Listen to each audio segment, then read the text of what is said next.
not reduce costs and did not reduce premiums.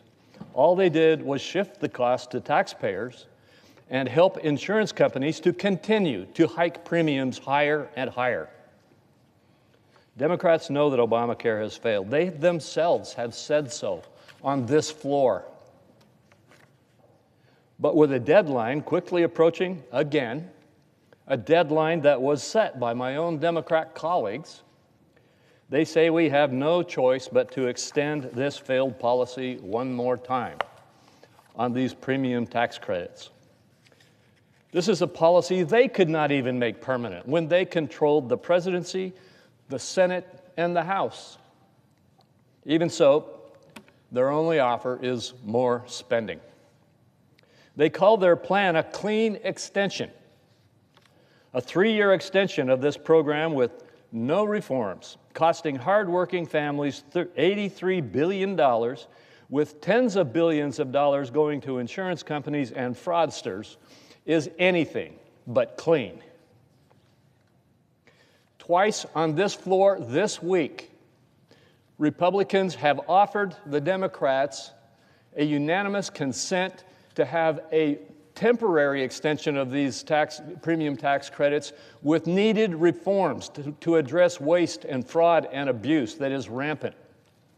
And twice this week, that's been rejected. The Government Accountability Office recently uncovered how embarrassingly easy it is to game this ObamaCare subsidy system, with the Wall Street Journal calling it a mecca for fraud. Even the Washington Post recognized that Obamacare subsidies make it too easy to scam the system. Fortunately, we have another option. Instead of the Minority Leader's $83 billion extension, which would do absolutely nothing to reduce fraud and would keep driving premiums higher, Senator Cassidy and I have offered a fiscally responsible proposal that will reduce premiums, save taxpayers money, and give Americans control over their health care. Our bill provides pre-funded, patient-driven health savings accounts for Americans enrolled in qualified Obamacare bronze and catastrophic plans. Importantly, low-income Americans will still receive subsidies for those Obamacare plans through the permanent portion of the premium tax credit system. Americans who choose this option will have both insurance coverage and help paying for their remaining out-of-pocket costs, all without giving insurance companies a reason to enroll them in plans without their knowledge, as has occurred for years. Our bill also fixes an error in the original design of Obamacare by funding the cost-sharing reductions that it mandated, reducing benchmark premiums by 11%. Let me point that out. That piece of our proposal will reduce premiums by 11%. The Minority Leader's plan is not going to pass. But if just a few of my Democrat colleagues will join us in voting for our bill, we can put this crisis behind us and lay the groundwork for true reforms. For instance, Senator Wyden and I remain intent on getting our bipartisan pharmacy benefit manager reform to the President's desk. We have many other bipartisan agreements on needed health care reforms that we need to move forward on. The choice before us is clear. We can continue with business as usual and extend the same policy that has brought our health care system to the point where every member of this body admits that it's broken. Or we can try something different. We can change the incentives that Obamacare gives insurers to drive premiums higher and put our confidence in Americans to make the best decisions about their own health care. If we fall off the Democrat-created subsidy cliff, it will not be because we did not have a different choice. Thank you, Mr. President. I yield the floor.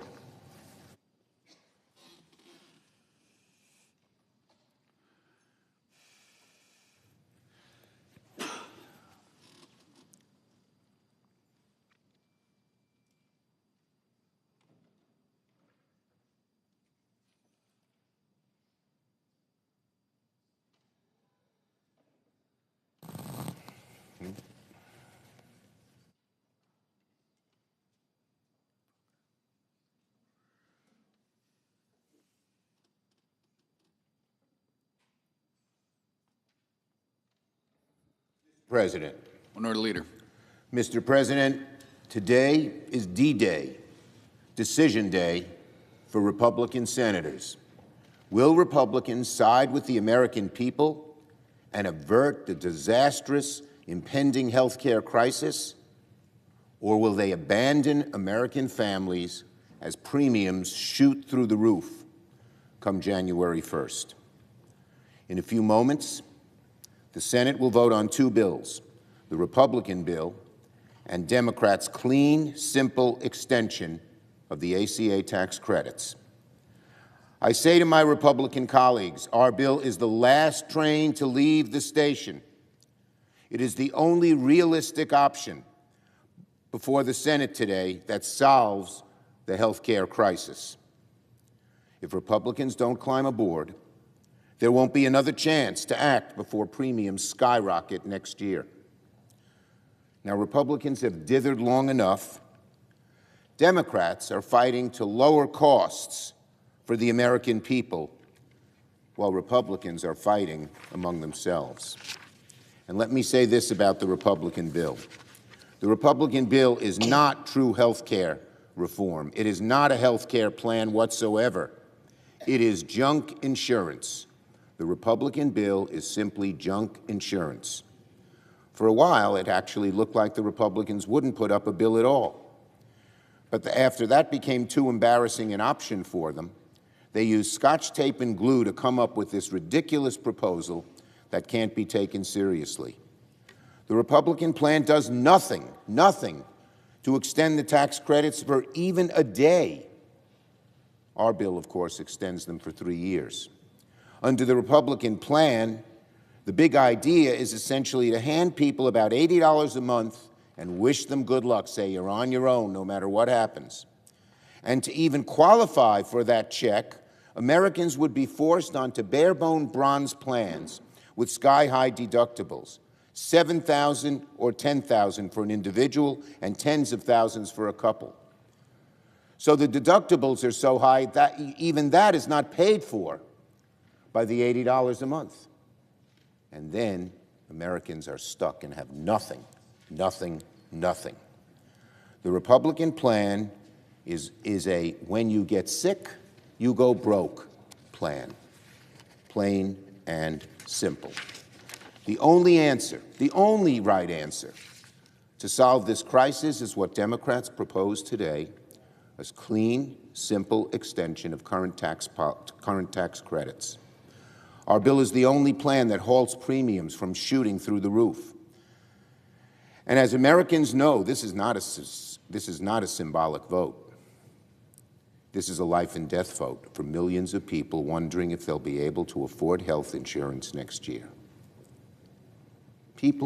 Millions will lose health insurance. Tens of millions will have to change plans and doctors and get high deductibles and high co-payments that they can hardly afford health care if we don't do this. So America is counting on us, the Senate. Republicans, America is counting on you to do the right thing and vote yes on our bill. A yes vote on our bill means premiums will not double or triple or more starting January 1st. A yes vote means lower costs for the American people and greater help for them to pay for the things they need. A yes vote means dignity, security, and peace of mind for tens of millions of American families. It means our health care system averts a disaster. There is only one right thing to do, and that's for Republicans to vote yes on our bill. The American people will not forget which way senators vote today. I yield the floor.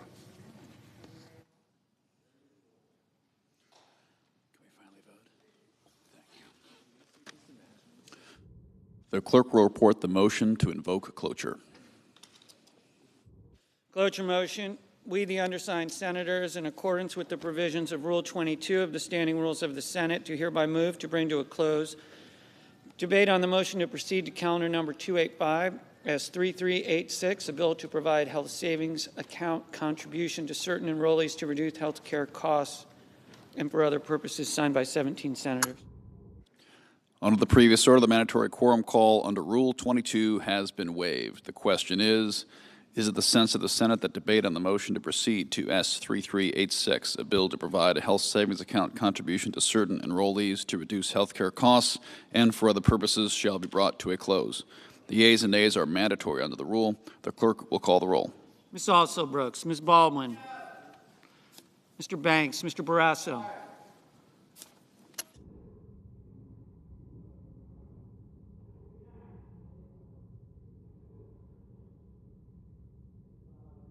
Mr. Bennett. Mrs. Blackburn.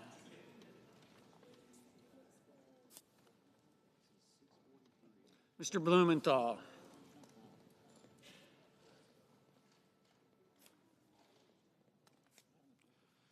Ms. Rochester. Mr. Booker. Mr. Bozeman. Mrs. Britt. Mr. Budd. Ms. Cantwell. Mrs. Capito. Mr. Cassidy. Ms. Collins. Mr. Coons. Mr. Cornyn. Ms. Cortez Masto. Mr. Cotton. Mr. Kramer. Mr. Crapo. Mr. Cruz. Mr. Curtis. Mr. Daines. Ms. Duckworth. Mr. Durbin. Ms. Ernst. Mr. Fetterman. Mrs. Fisher. Mr. Gallego. Mrs. Gillibrand. Mr. Graham. Mr. Grassley. Mr. Haggerty. Ms. Hassan, Mr. Hawley, Mr. Heinrich, Mr. Hickenlooper, Ms. Hirono, Mr. Hoven, Mr. Husted, Mrs. Hyde-Smith, Mr. Johnson, Mr. Justice, Mr. Kane, Mr. Kelly, Mr. Kennedy, Mr. Kim, Mr. King, Ms. Klobuchar, Mr. Langford, Mr. Lee, Mr. Lujan, Ms. Lummis,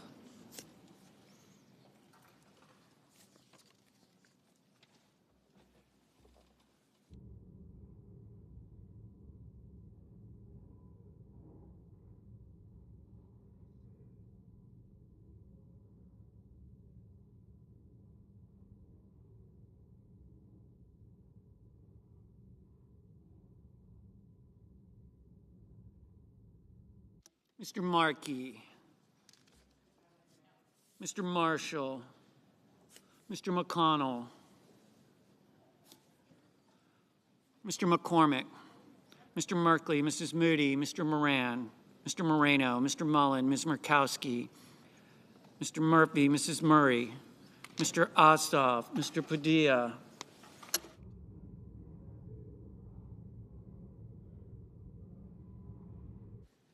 Mr. Paul, Mr. Peters, Mr. Reed, Mr. Ricketts, Mr. Risch, Ms. Rosen, Mr. Rounds, Mr. Sanders, Mr. Schatz,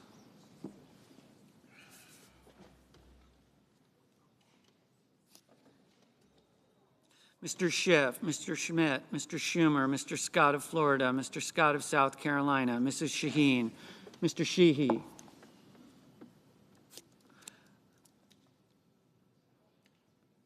Ms. Slotkin, Ms. Smith, Mr. Sullivan, Mr. Thune, Mr. Tillis, Mr. Tuberville, Mr. Van Hollen, Mr. Warner, Mr. Warnock, Ms. Warren, Mr. Welch, Mr. Whitehouse, Mr. Wicker, Mr. Wyden, Mr. Young.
Senators voting in the affirmative: Barrasso, Cassidy, Cornyn, Cotton, Crapo, Kennedy, Marshall, Ricketts, Scott of Florida, Sheehy, Baldwin. Senators voting in the negative: Baldwin, Fetterman, Kelly, Kim, Klobuchar, Lujan, Murray, Ossoff, Shaheen.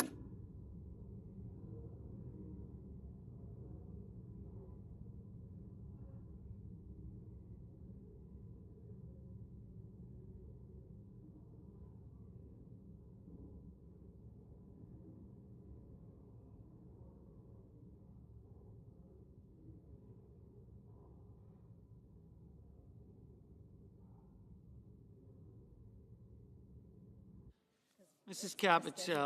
Capito, aye. Mr. Kramer, aye. Ms. Slotkin, no.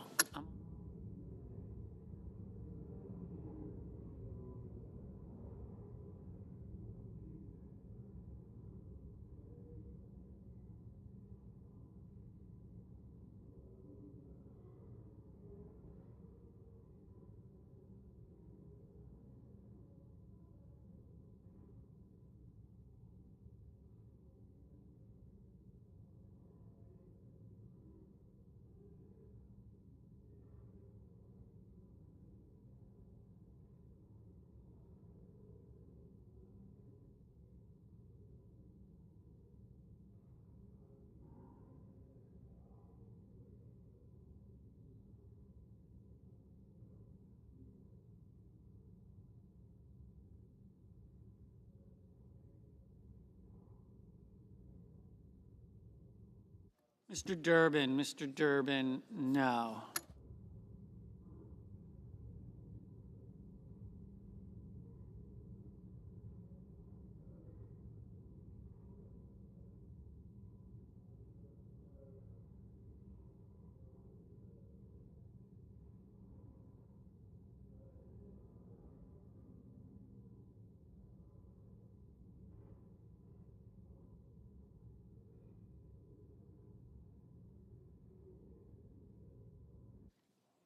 Mr. Peters, no. Ms. Cantwell, no.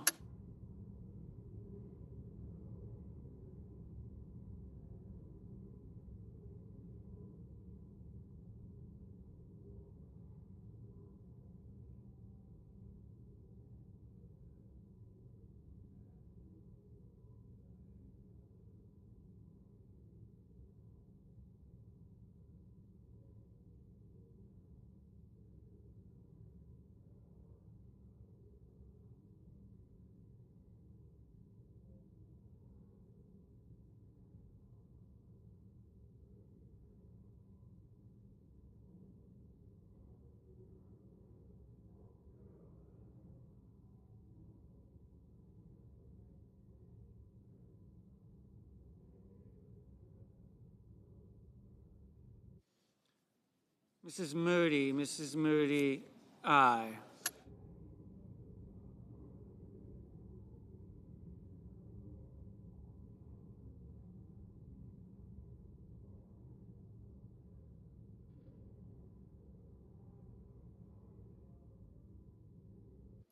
Ms. Hassan, no.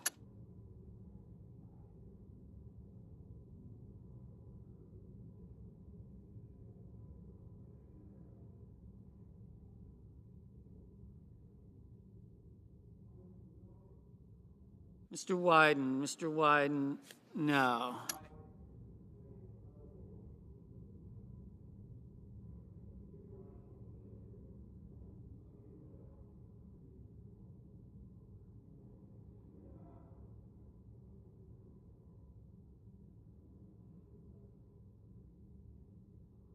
Mr. Curtis, aye. Mr. Kane, no.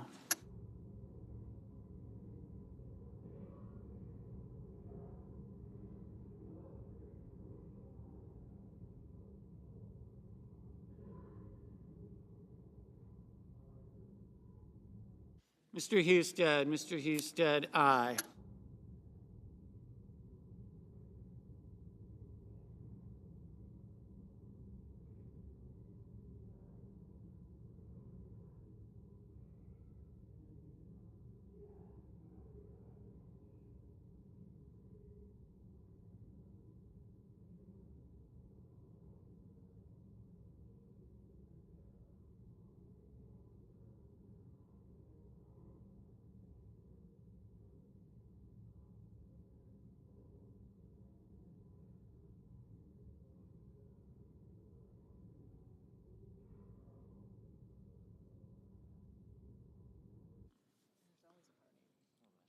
Mr. Coons, no.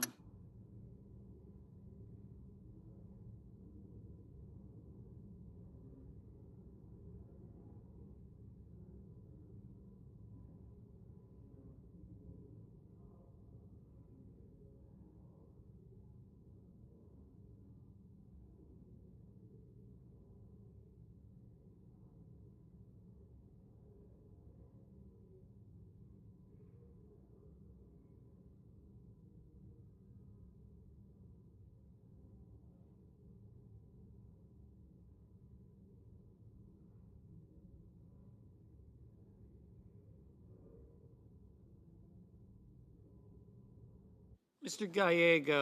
Gallego, no. Mr. Welch, no.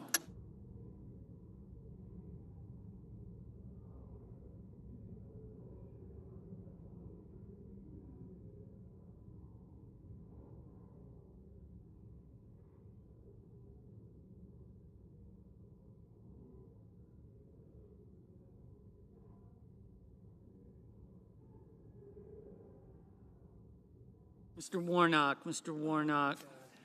no. What are you doing this weekend? Mr. Johnson, aye. I have to get my kids.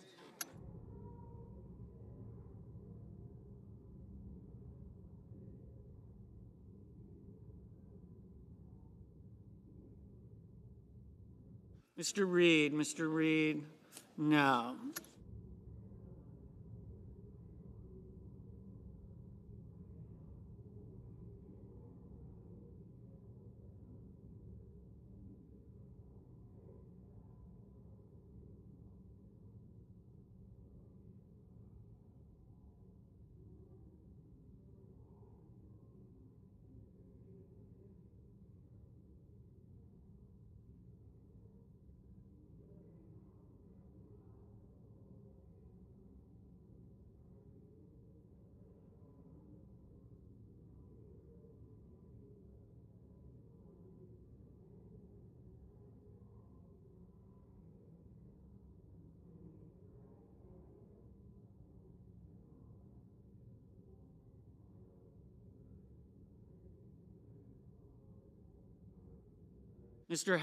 Mr. Haggerty, aye. Mr. Schumer, no.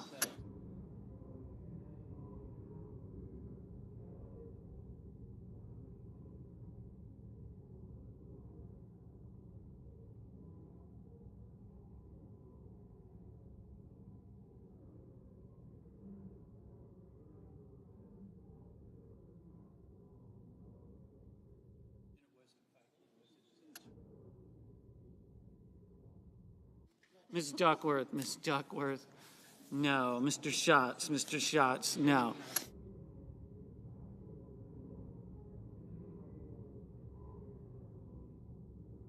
Mr. Blumenthal, no.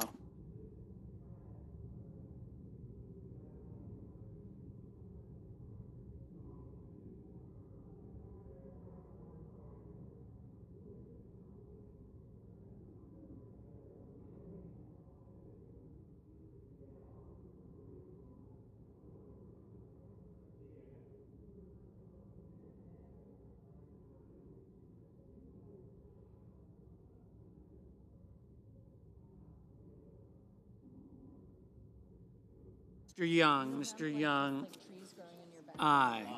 Mr. Wicker, aye. Really? Mr. Rounds, aye. Yeah, they're brown on the farm. Yeah. Mr. Budd, aye. Some years I don't get it, but this year I have one.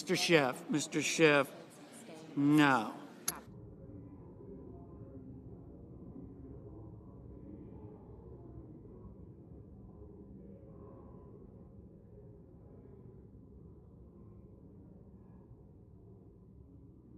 Mr. Hawley, aye.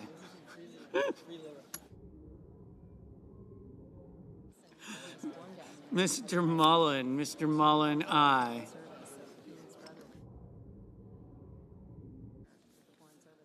Mr. Van Hollen, Mr. Van Hollen, no.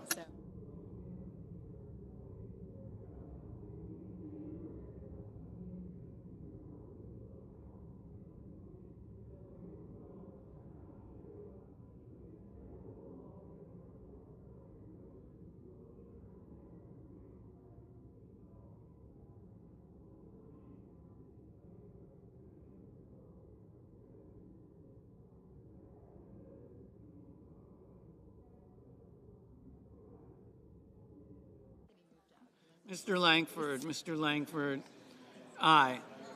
Ms. Lummis, aye.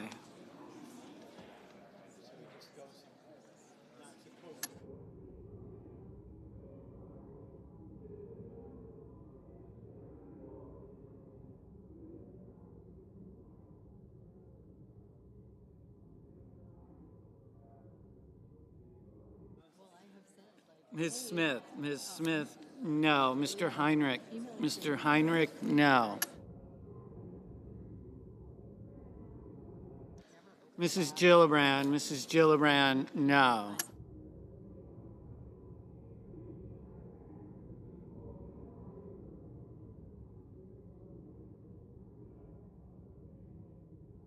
Mr. Murphy, no.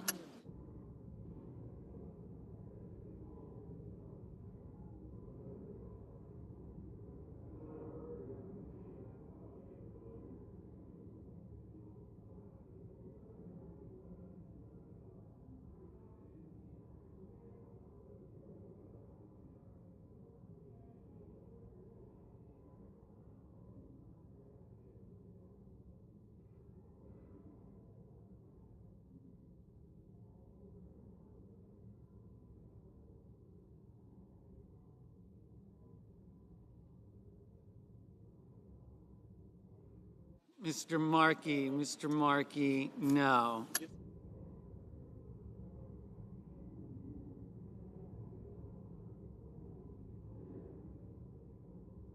Ms. Collins, aye.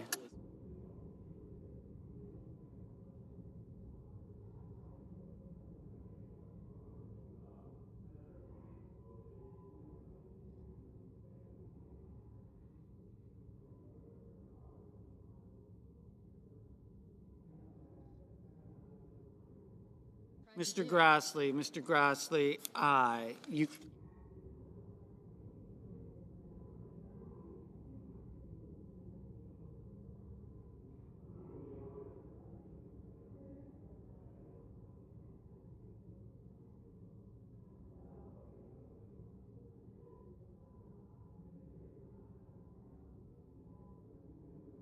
Mr. Merkley, no.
Mr. McCormick, aye.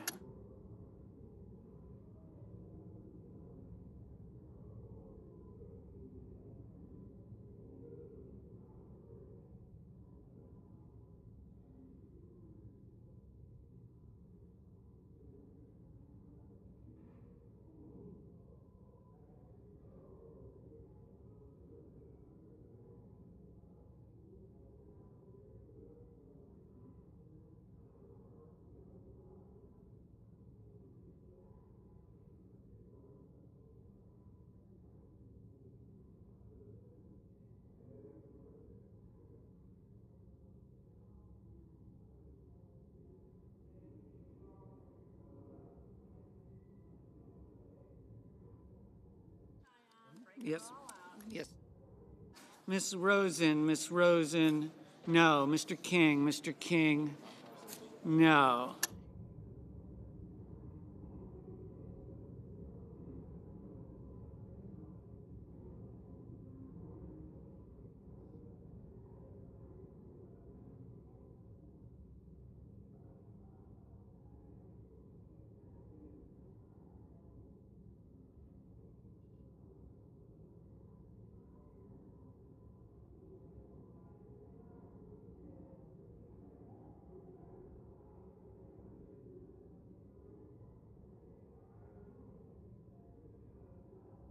Mr. Banks, aye. Mrs. Blackburn, aye. Ms. Cortez Masto, no. Mr. Lee, aye.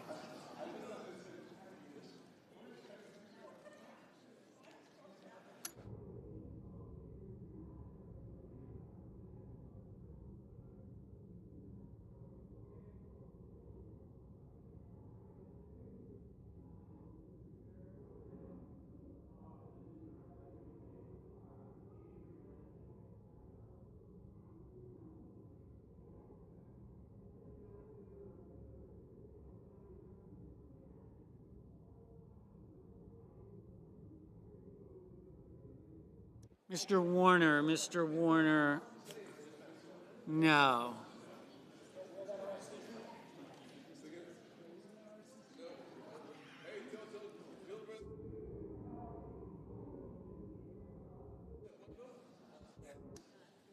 Mr. Scott of South Carolina, aye.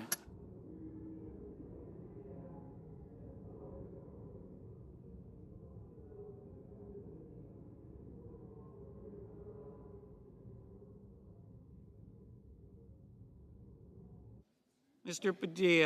Padilla, no.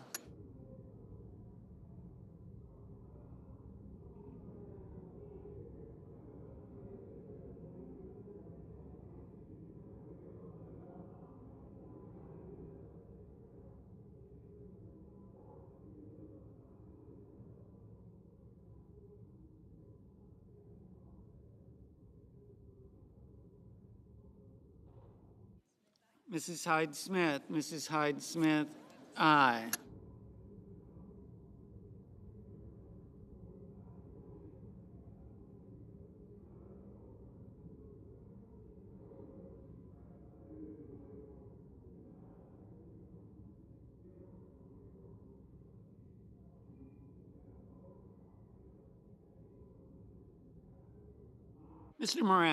Mr. Moran, aye. Mr. Thune, aye.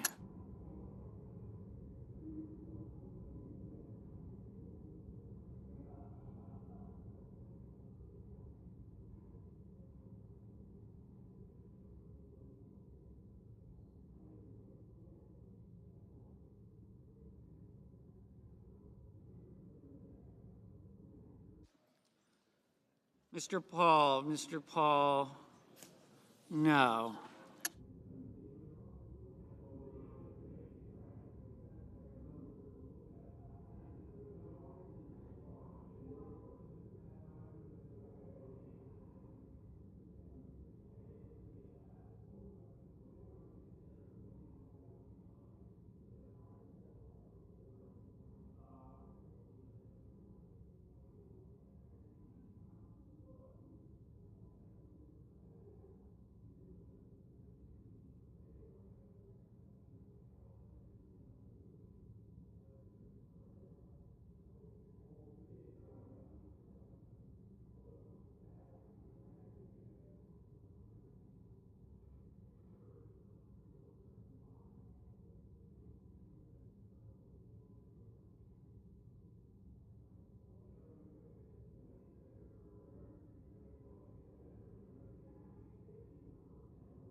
Ms.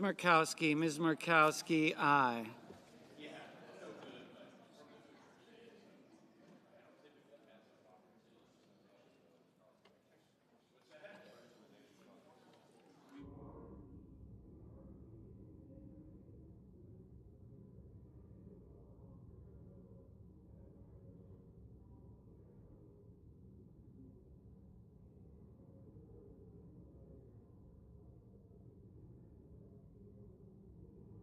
Mr. Risch. Mr. Risch. Aye. Mr. Sanders. Mr. Sanders, no. Ms. Ernst. Ms. Ernst, aye. Mr. Justice. Mr. Justice, aye. Mr. Cruz. Mr. Cruz, aye.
Mr. Sullivan. Mr. Sullivan, aye.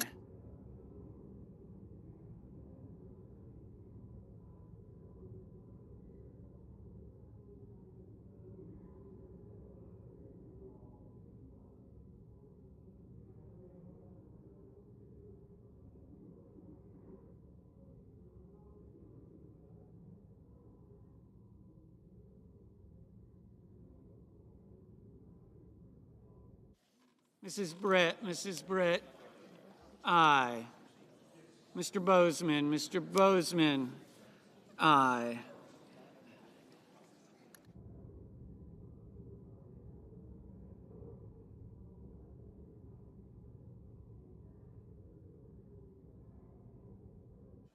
Ms. Blunt Rochester. Ms. Blunt Rochester, no.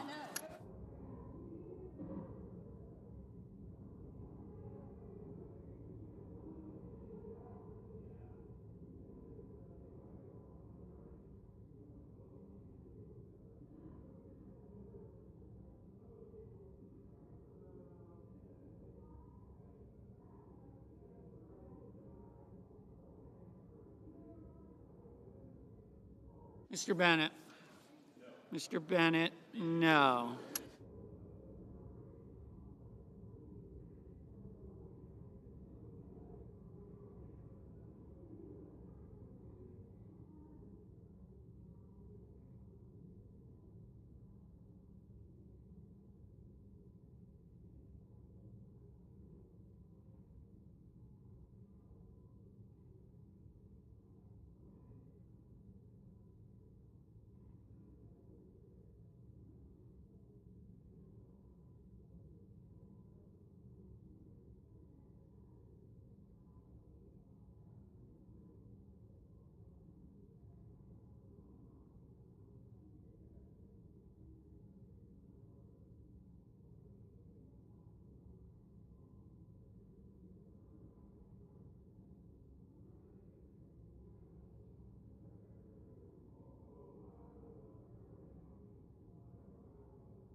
Ms. Warren. Ms. Warren, no.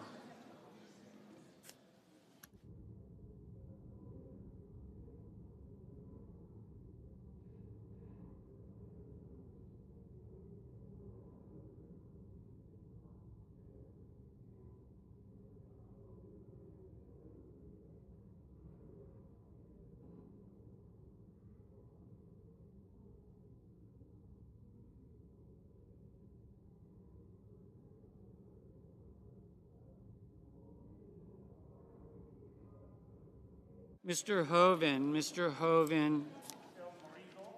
aye.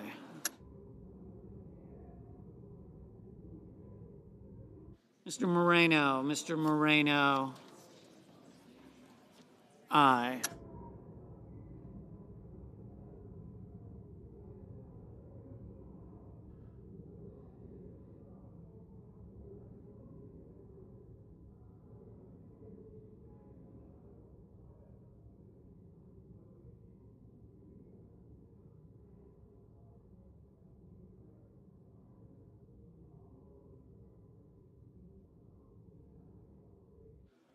Mr. Hickenlooper, no.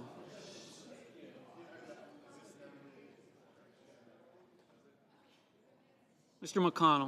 McConnell, aye.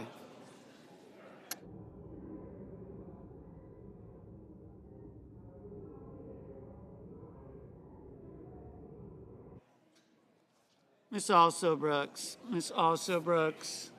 no.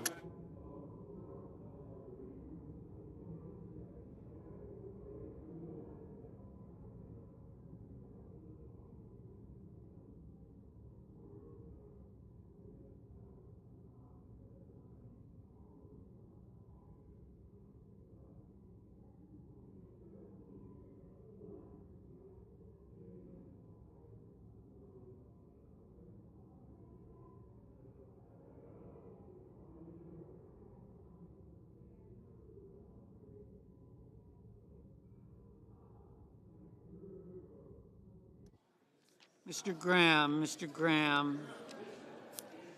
aye.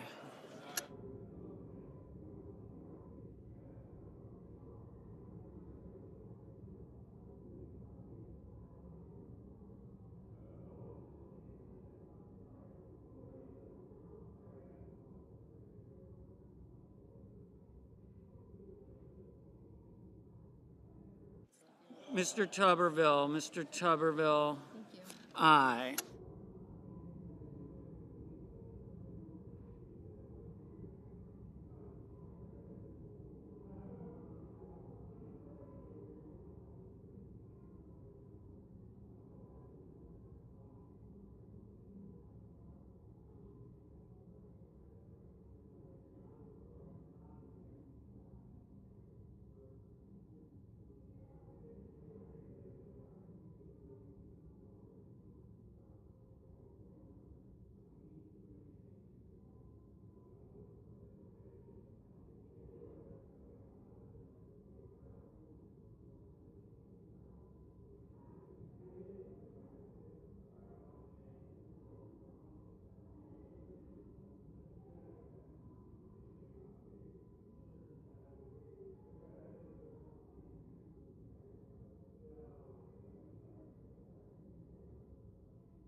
Ms. Hirono, no.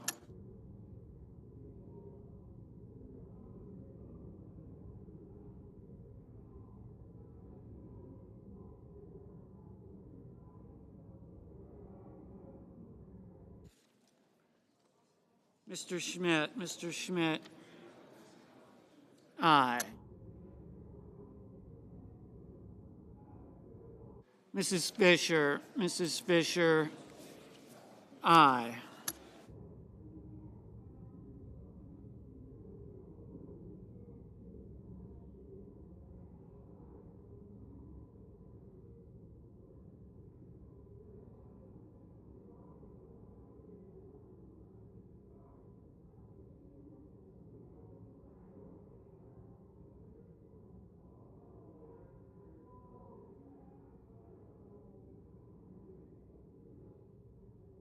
Mr. Booker, no.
Mr. Tillis, aye.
Mr. Whitehouse, no.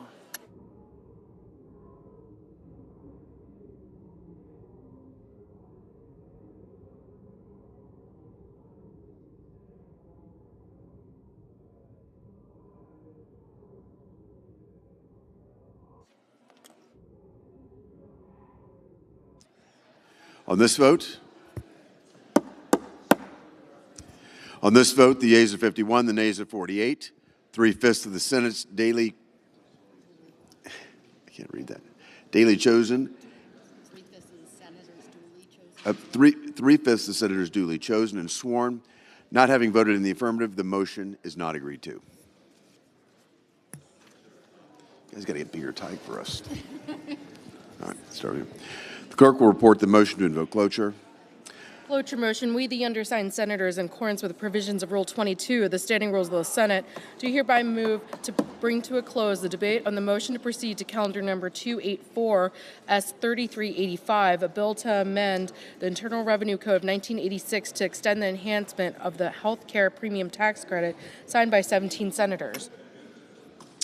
Under the previous order, the mandatory quorum call under Rule 22 has been waived. The question is it the sense of the Senate that debate on the motion to proceed to S. 3385, a bill to amend the Internal Revenue Code of 1986 to extend the enhancement of the health care premium tax credit, shall be brought to a close? The yeas and nays are mandatory under the rule. The clerk will call the roll. Ms. Also Brooks. Thank you.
Mrs. Baldwin, Ms. Baldwin, Mr. Banks, Mr. Barrasso, Mr. Bennett, Mrs. Blackburn, Mr. Blumenthal, Ms. Blunt-Rochester, Mr. Booker, Mr. Bozeman, Mrs. Britt, Mr. Budd, Ms. Cantwell, Mrs. Capito, Mr. Cassidy, Ms. Collins, Mr. Coons, Mr. Cornyn,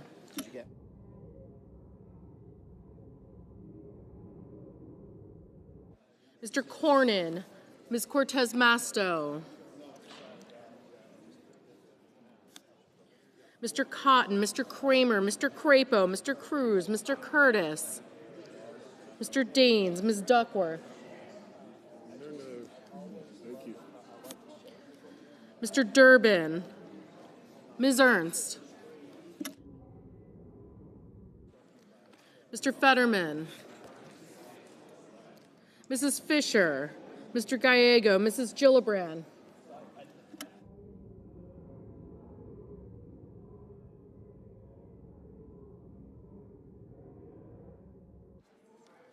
Mr. Graham, Mr. Grassley, Mr. Haggerty. Thank you.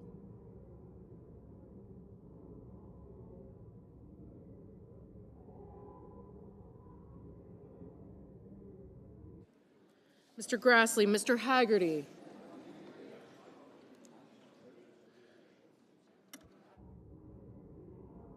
Ms. Hassan, Mr. Hawley.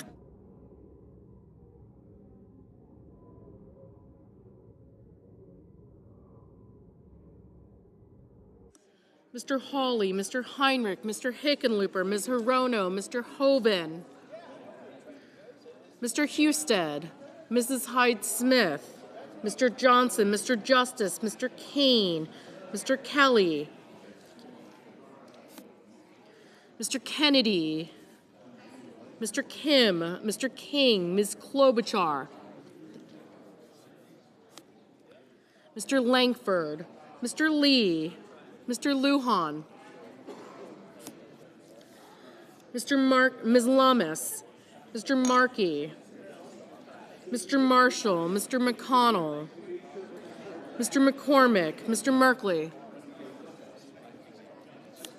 Mrs. Moody, Mr. Moran, Mr. Marino, Mr. Mullen, Ms. Murkowski,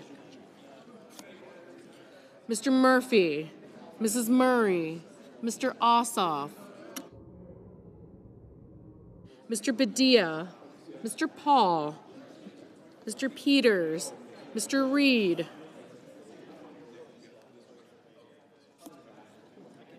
Mr. Ricketts, Mr. Risch, Ms. Rosen, Mr. Rounds, Mr. Sanders, Mr. Schatz, Mr. Schiff,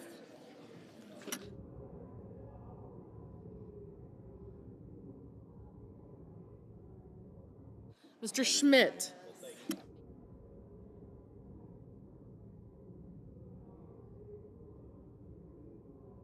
Mr. Schmidt, Mr. Schumer, Mr. Scott of Florida, Mr. Scott of South Carolina, Mrs. Shaheen, Mr. Sheehy, Ms. Slotkin, Ms. Smith, Mr. Sullivan, Mr. Thune, Mr. Tillis, Mr. Tuberville, Mr. Van Hollen, Mr. Warner, Mr. Warnock, Ms. Warren, Mr. Welch, Mr. Whitehouse, Mr. Wicker, Mr. Wyden, Mr. Young.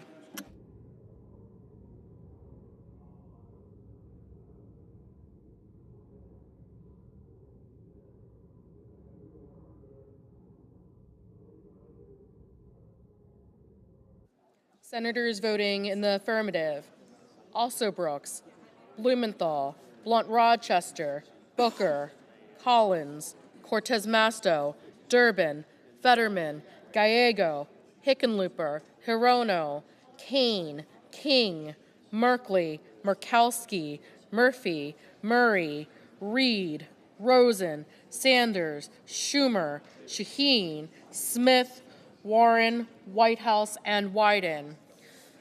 Senators voting in the negative: Banks, Barrasso, Blackburn, Bozeman, Britt, Budd, Cassidy, Ernst, Fisher, Grassley, Haggerty, Hoven, Husted, Justice, Lummis, Marshall, McConnell, McCormick, Moran, Mullen, Paul, Schmidt, Thune, Tillis, Tuberville, and Wicker. Mr. Schatz, aye. Mr. Kramer, no. Mr. Crapo, no.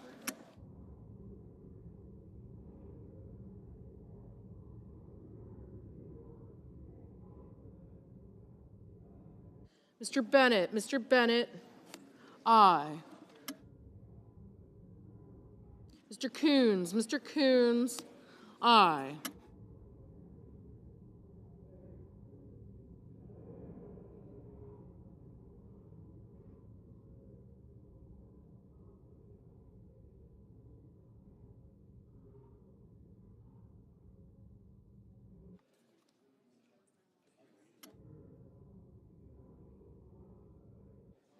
Mrs. Hyde-Smith, no. Mr. Markey, aye.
Mr. Lee, no.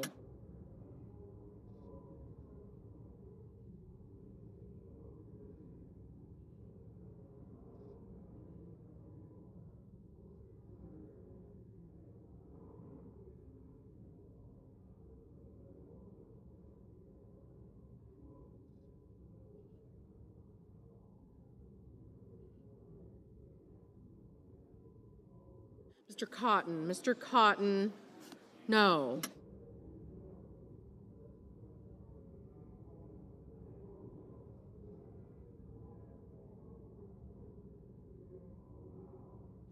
Mr. Sullivan, aye.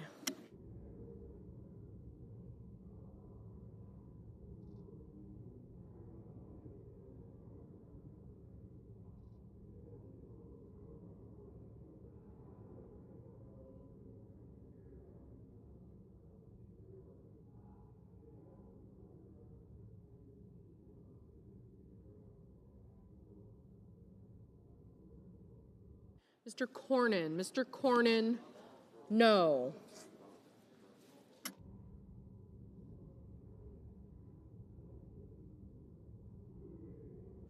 Mr.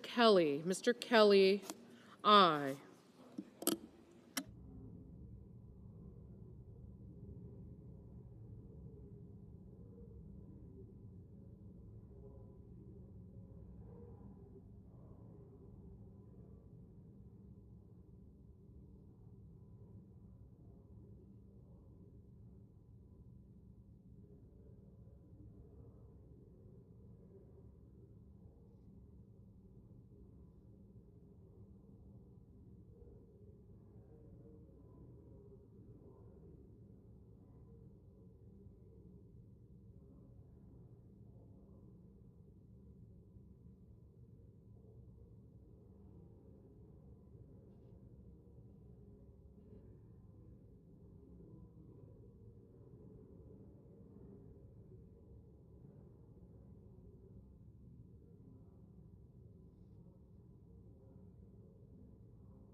Mr. Sheehy, no.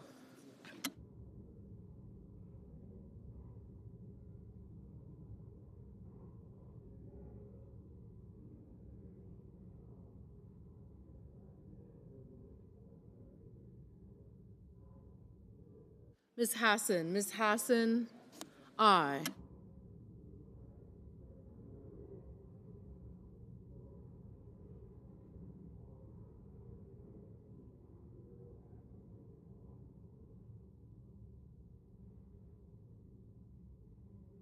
Mr. Kennedy, no. Mr. Schiff, aye.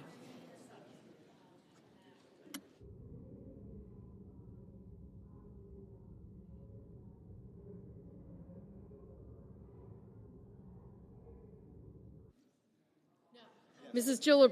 Gillibrand, aye. Mr. Lujan, aye.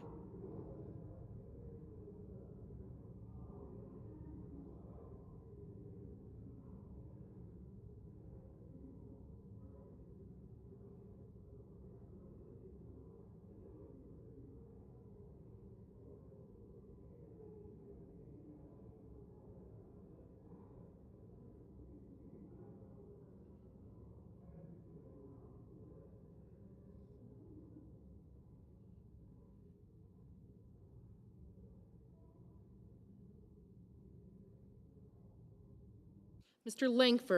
Langford, no.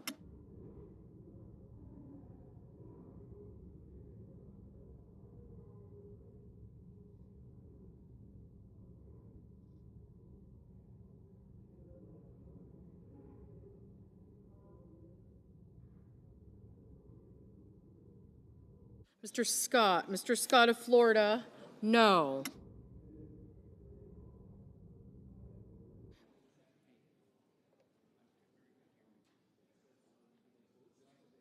Mr. Padilla, aye.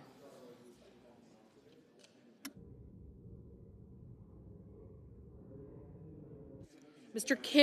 Kim, aye. Mr. Ricketts, no.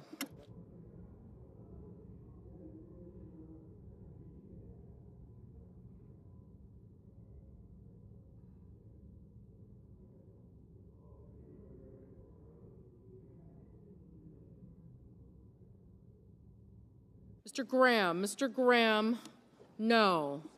Ms. Cantwell, aye.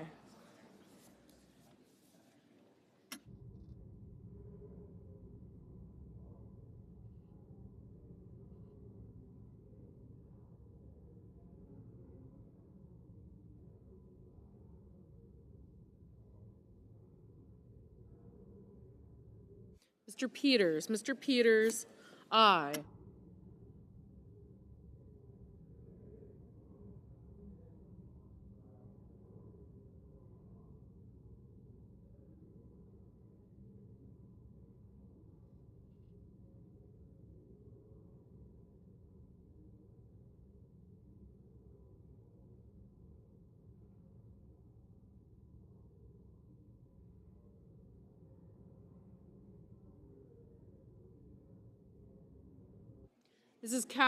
Mrs. Capito, no.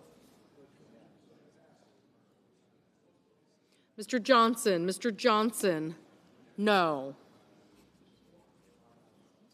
Mr. Warnock, aye.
Mr. Scott. Mr. Scott of South Carolina, no.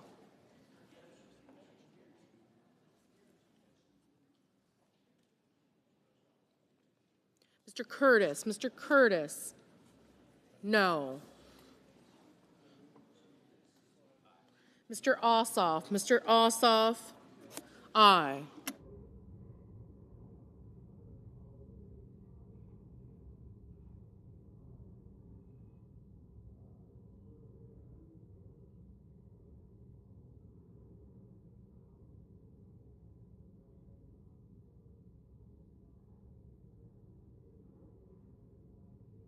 Ms. Slotkin. Ms. Slotkin, aye.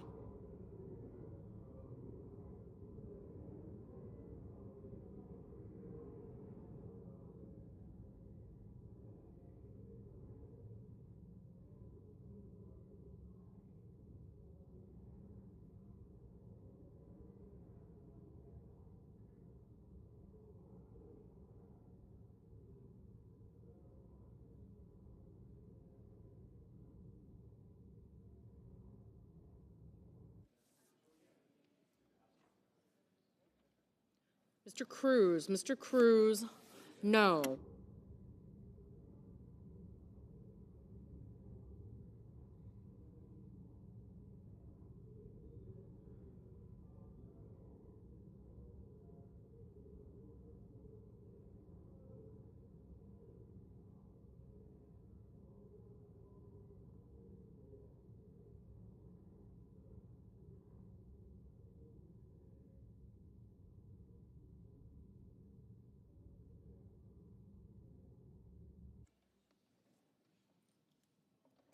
Mr. Welch. Mr. Welch, aye.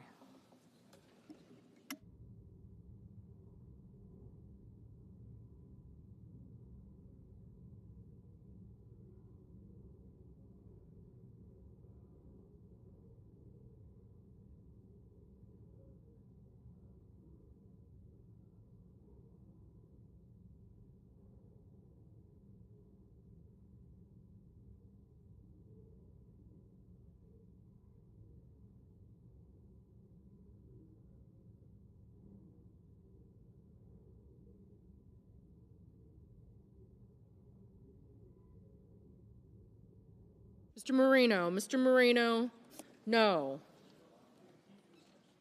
Mr. Van Hollen. Mr. Van Hollen, aye.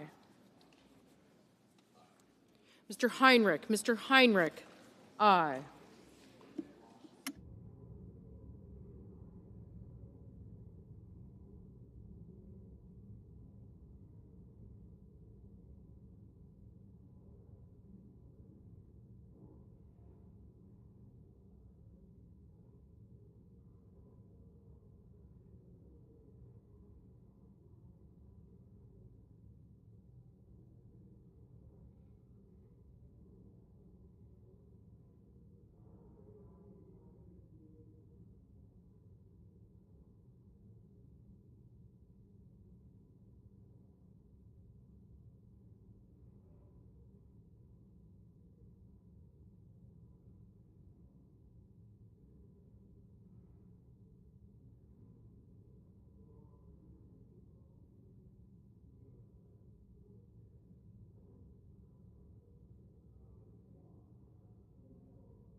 Ms. Baldwin. Ms. Baldwin, aye.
Mr. Rounds. Mr. Rounds, no.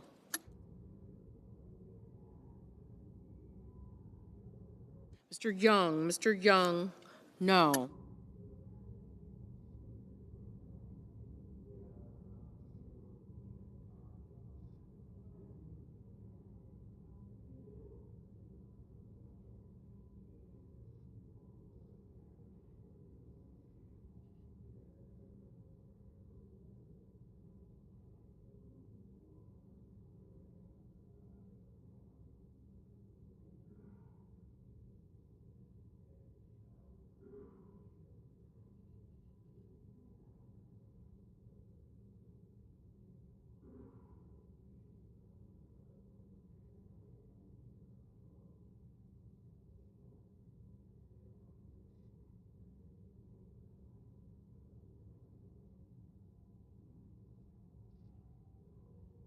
Ms. Duckworth. Ms. Duckworth, aye.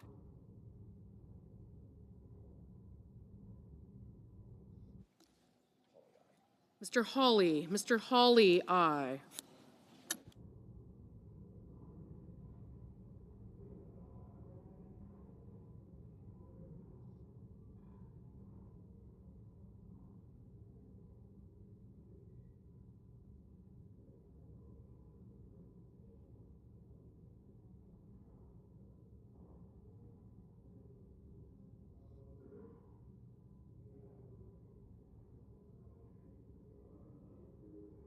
Mrs. Moody. Mrs. Moody, no.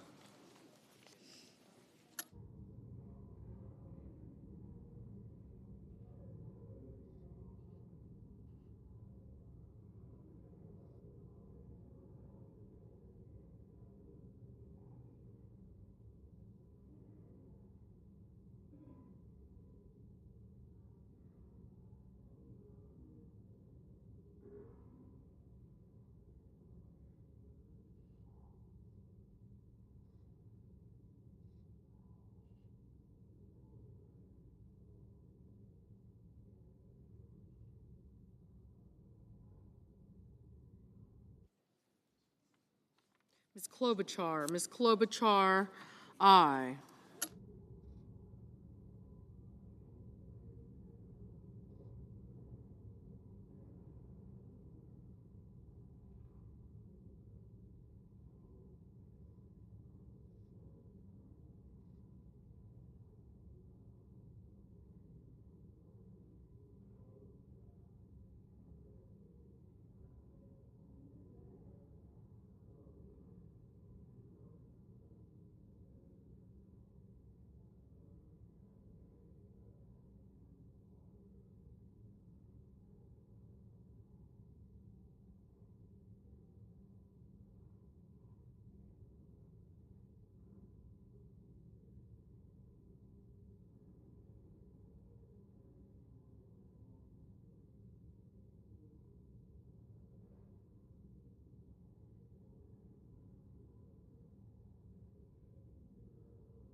Mr. Warner. Mr. Warner, aye.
Mr. Risch, no.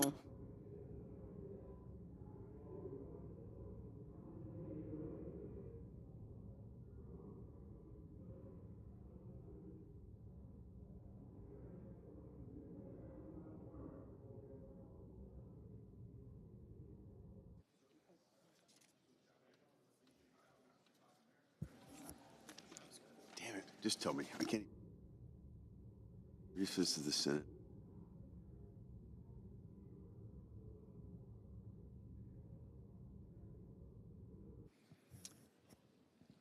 Let's see. On this vote, the ayes are 51, the nays are 48.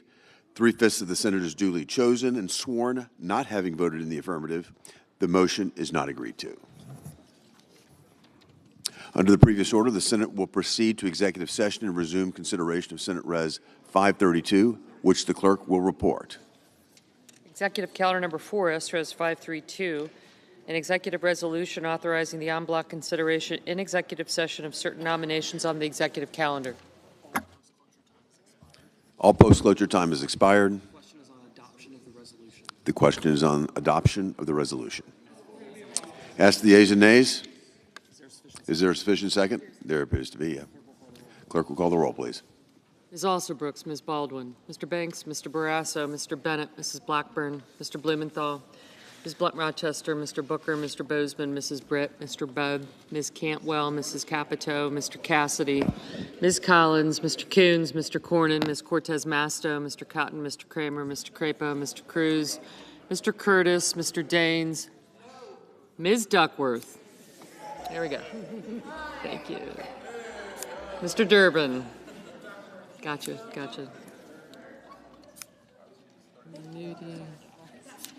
Yes, I do. Thank you. Kennedy, gotcha.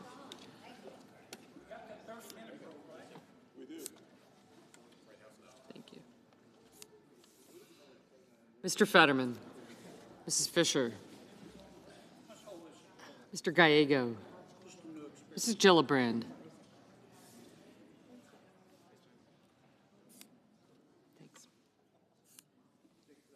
Mr. Graham.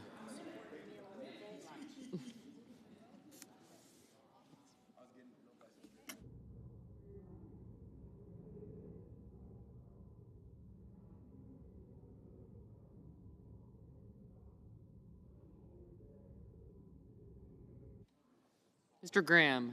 Mr. Grassley.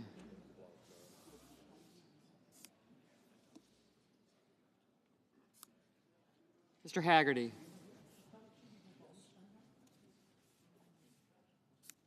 Thank you. Ms. Hassan. Mr. Hawley. Mr. Heinrich. Mr. Hickenlooper. Ms. Hirono. Mr. Hoven. Mr. Husted. Mrs. Hyde-Smith. Mr. Johnson. Mr. Justice. Mr. Kane. Mr. Kelly. Mr. Kennedy. Mr. Kim. Mr. King. Ms. Klobuchar. Mr. Langford. Mr. Lee. Mr. Lujan. Ms. Lummis. Mr. Markey.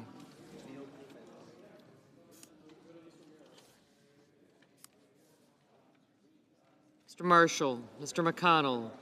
Mr. McCormick. Mr. Merkley. Mrs. Moody. Mr. Moran. Mr. Marino. Mr. Mullen. Ms. Murkowski. Mr. Murphy. Mrs. Murray. Mr. Ossoff.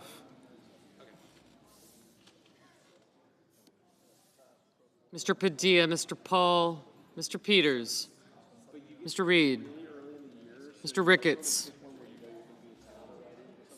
Mr. Risch, Ms. Rosen, Mr. Rounds, Mr. Sanders, Mr. Schatz,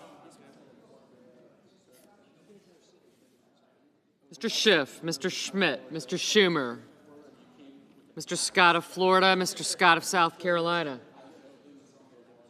Mrs. Shaheen, Mr. Sheehy, Ms. Slatkin, Ms. Smith, Mr. Sullivan, Mr. Thune, Mr. Tillis, Mr. Tuberville, Mr. Van Hollen, Mr. Warner, Mr. Warnock, Ms. Warren, Mr. Welch, Mr. Whitehouse, Mr. Wicker, Mr. Wyden, Mr. Young.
Senators voting in the affirmative: Budd, Capito, Cotton, Cruz, Ernst, Grassley, Hyde-Smith, Johnson, Kennedy, Moody, Mullen, Paul, Risch, and Rounds.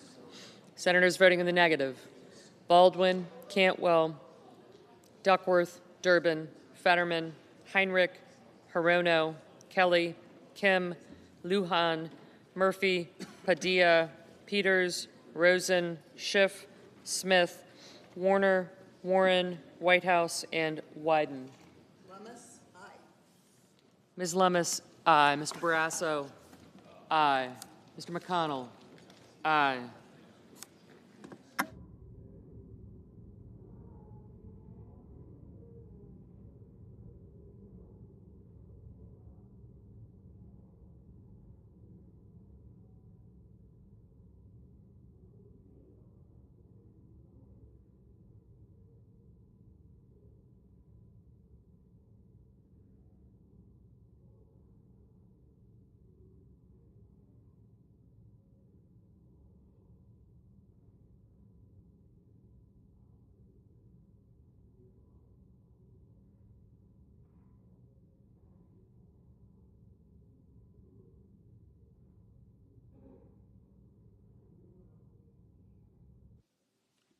Mr. Schatz, no.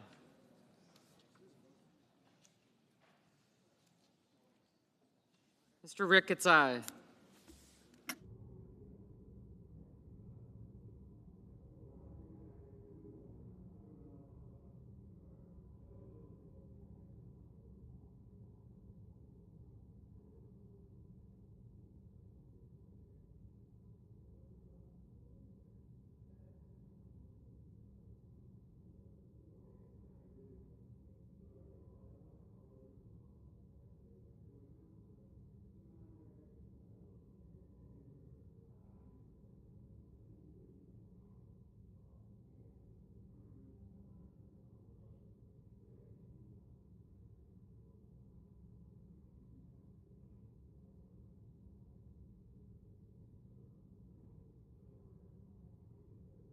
Mr. Husted, aye.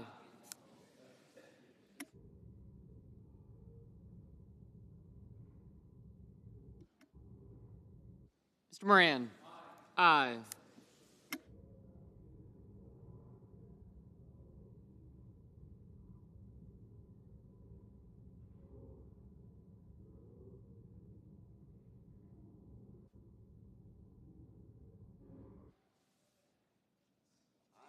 Mr. Wicker, aye. Mr. Marshall, Aye.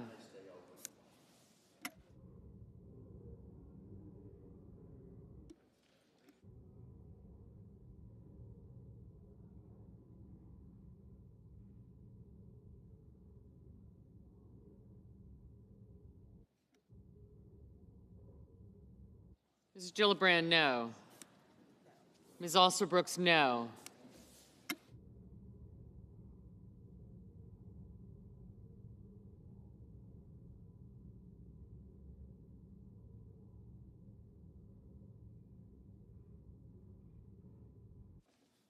Mr. Blumenthal, no.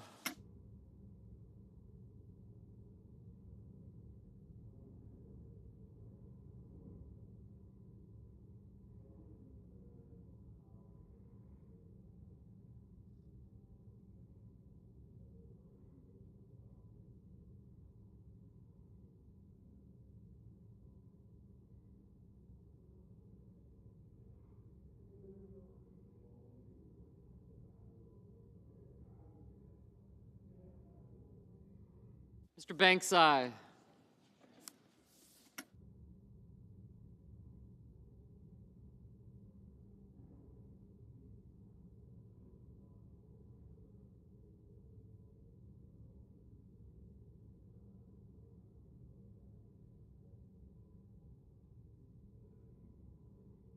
Mr. Markey, no.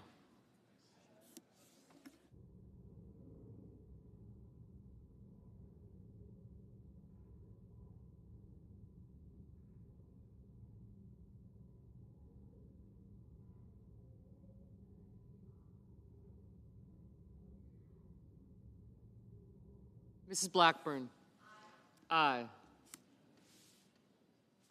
Ms. Collins, aye.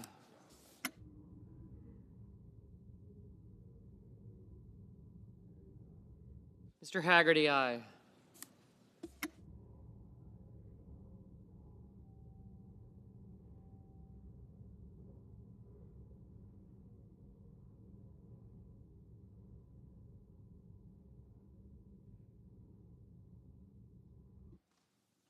Mr. Scott of Florida, aye.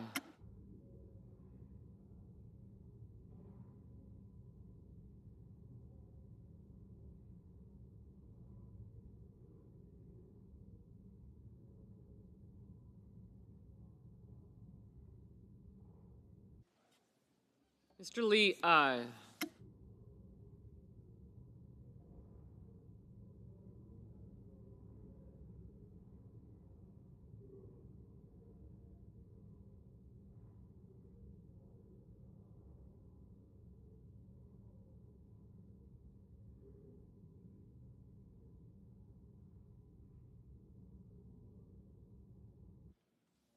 Mr. Gallego, no.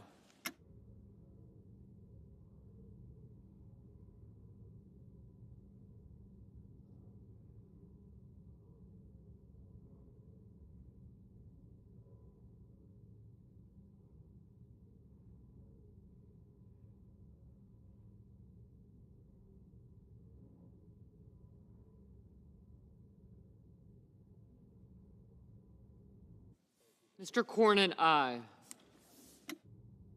Mr. Marino, aye.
Mr. Crapo, aye.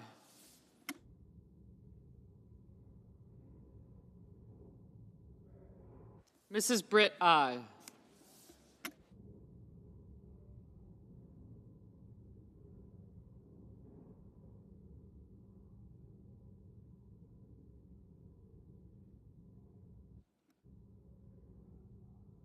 Mr. Langford, aye.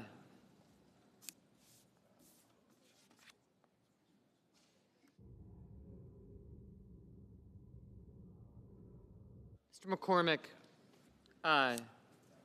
Ms. Hassan, no.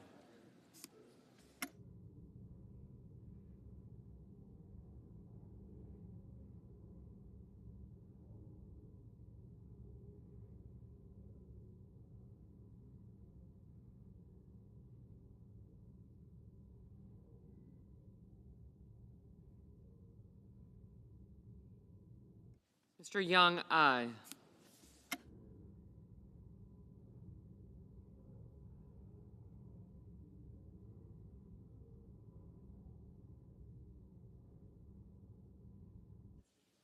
Mr. Tillis, aye.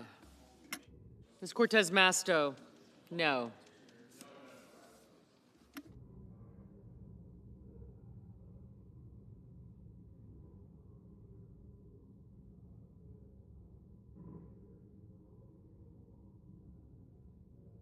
Mr. Hoven, aye. Mr. Hawley, aye.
Mr. Welch, no. Mr. Reed, no.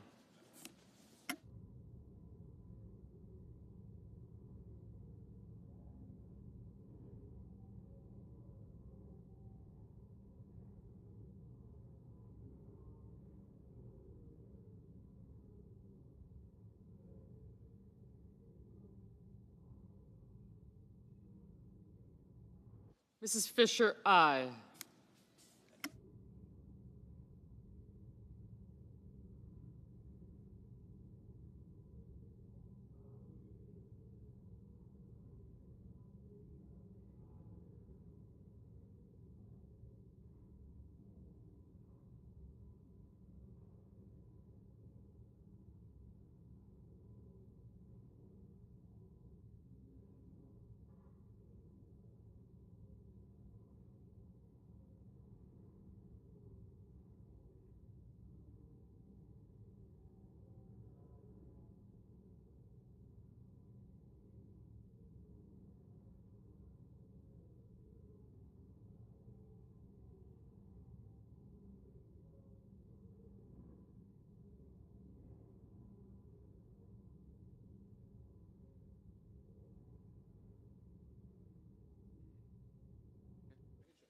I don't care. Mr. Scott of South Carolina, aye. Ms. Slotkin, no.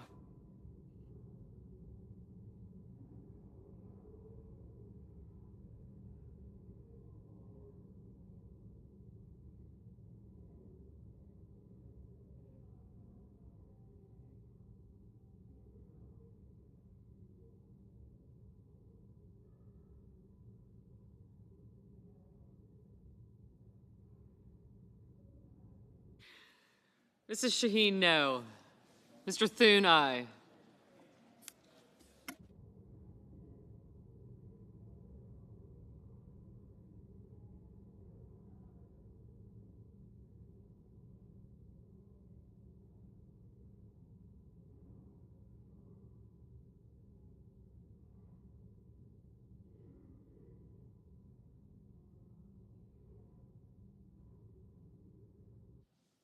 Mr. Ossoff, no.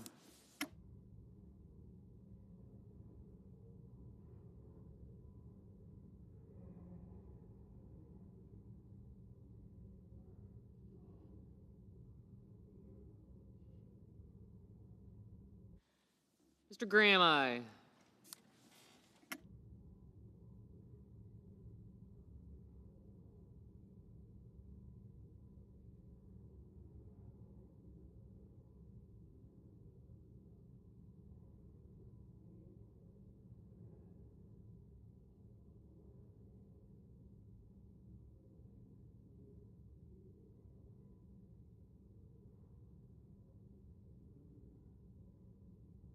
Mr. Kramer, aye.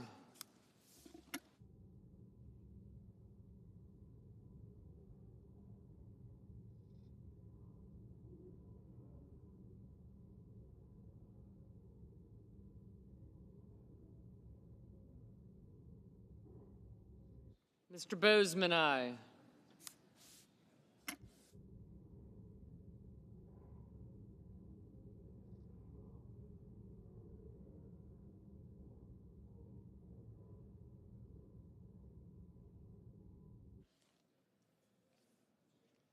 Mr. King, no. Mr. Schmidt, aye.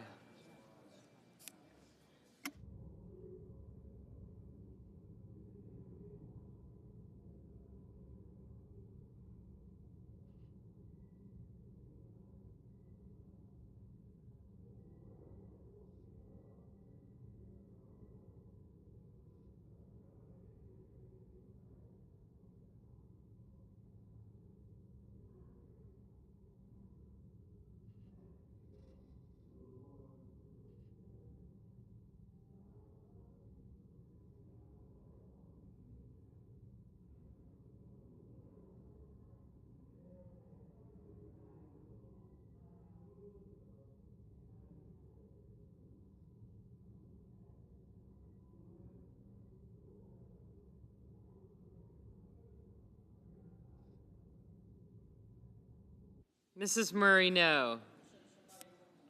Ms. Blunt Rochester, no. Mr. Merkley, no.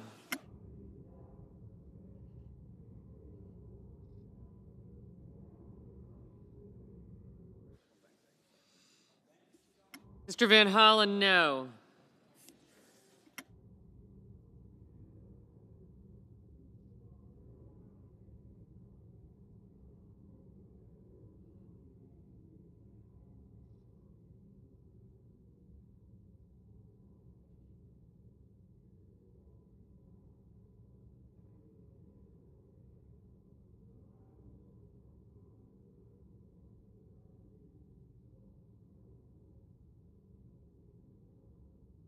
Ms. Murkowski, aye.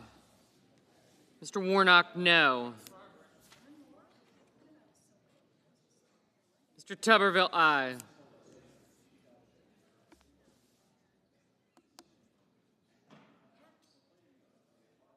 Mr. Sanders, no.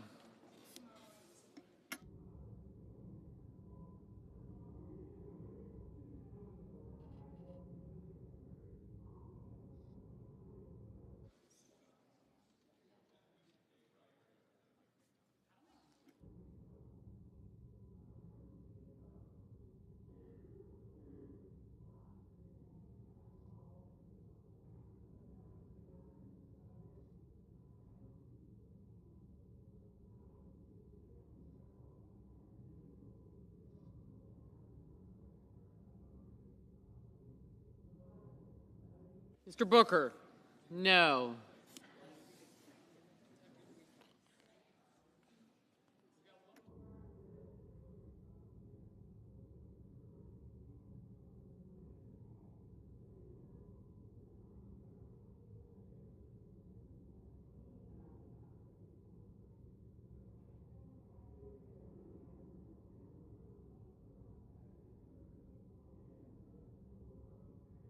Mr. Coons, no.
Mr. Curtis, aye.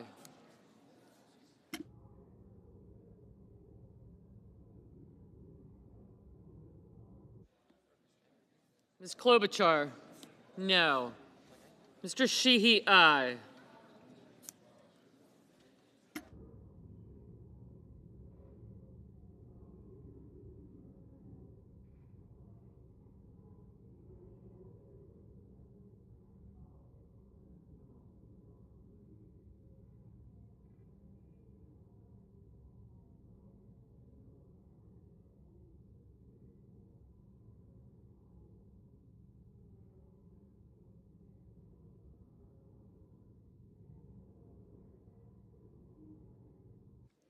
Mr. Schumer, no.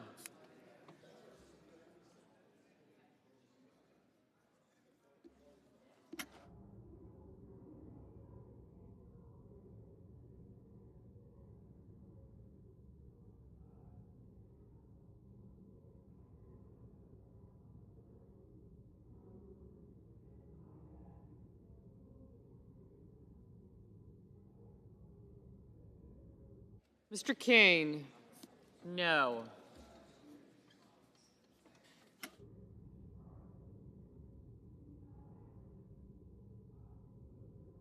Mr. Bennett, no.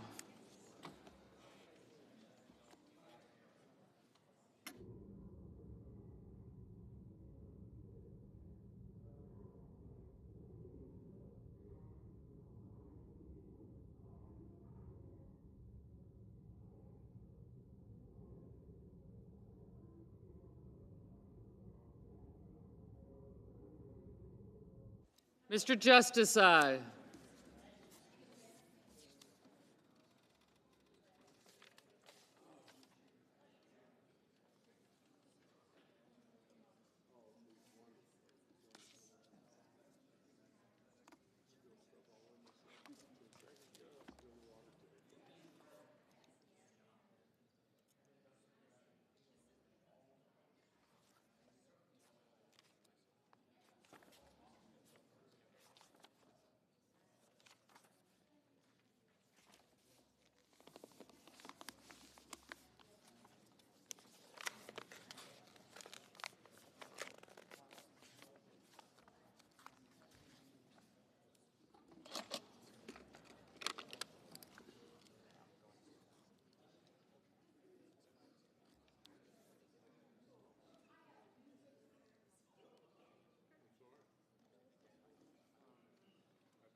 Oh, no.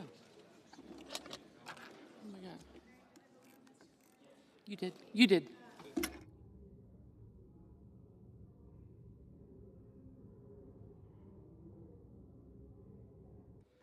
Mr. Hickenlooper, no.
Mr. Sullivan, aye.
Mr. Cassidy, aye.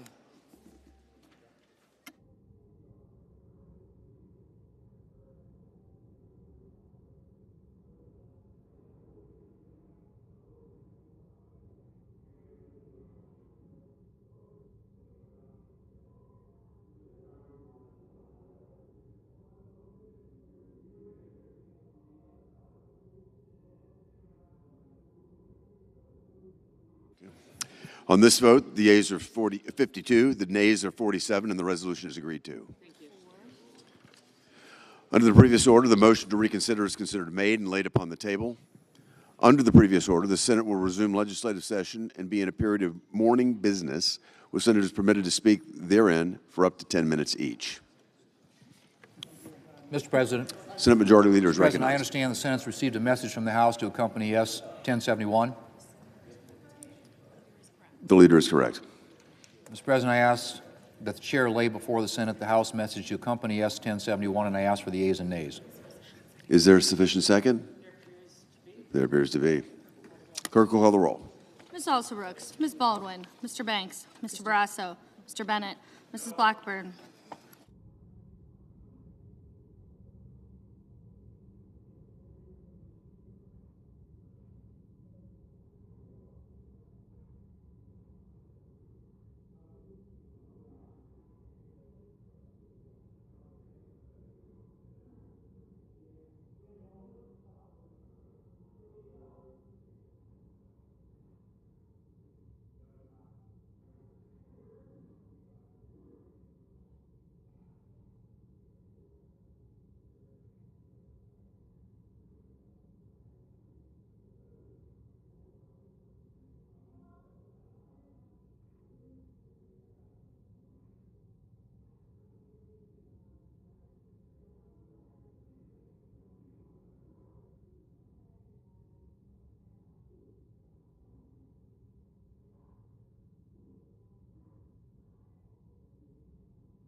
Mrs. Blackburn, Mr. Blumenthal, Ms. Blunt Rochester,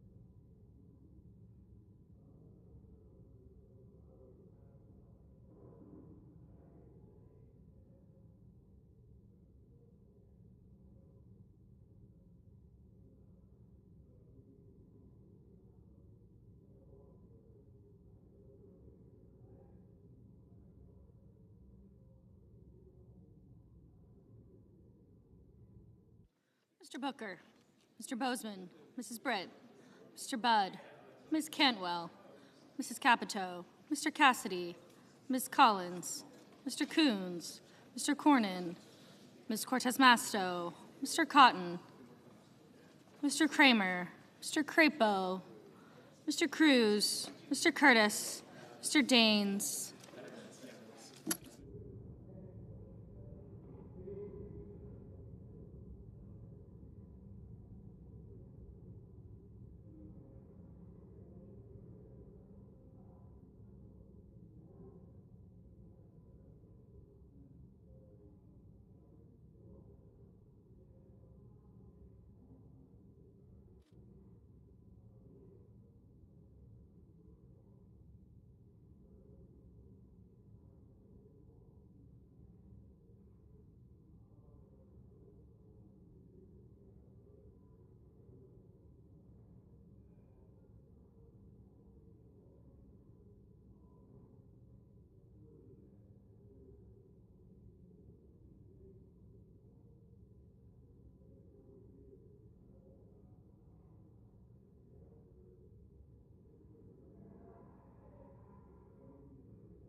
Ms. Duckworth, Mr. Durbin, Ms. Ernst, Mr. Fetterman, Mrs. Fisher, Mr. Gallego, Mrs. Gillibrand, Mr. Graham, Mr. Grassley, Mr. Haggerty, Ms. Hassan, Mr. Hawley, Mr. Heinrich.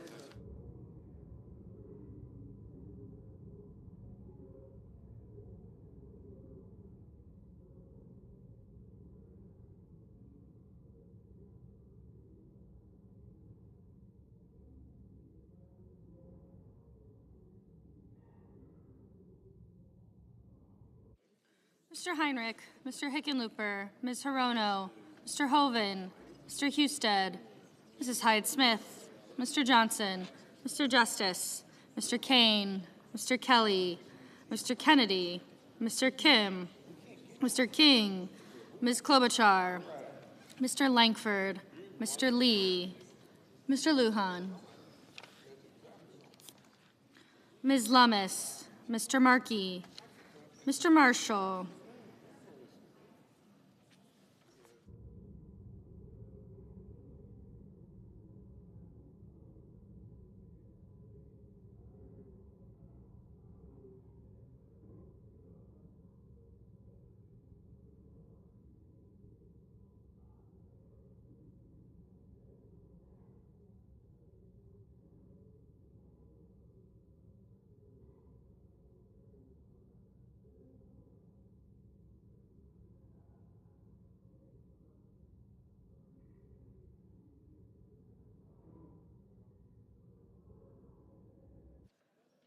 Mr. McConnell, Mr. McCormick, Mr. Merkley, Mrs. Moody, Mr. Moran, Mr. Marino, Mr. Mullen,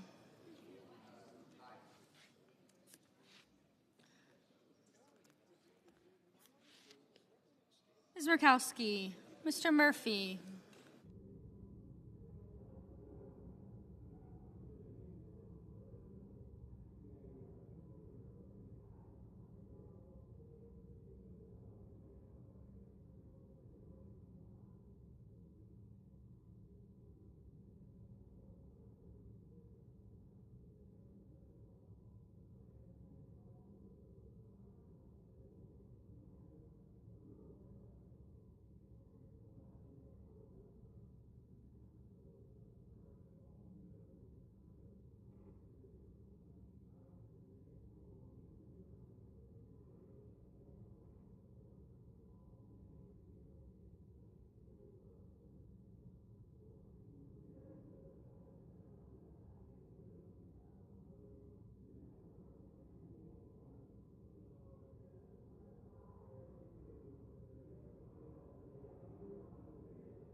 Ms. Murkowski, Mr. Murphy, Mrs. Murray, Mr. Ossoff,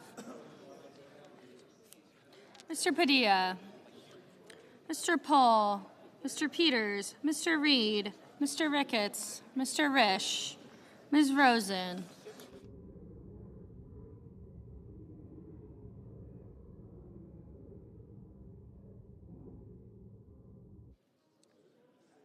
Mr. Rounds,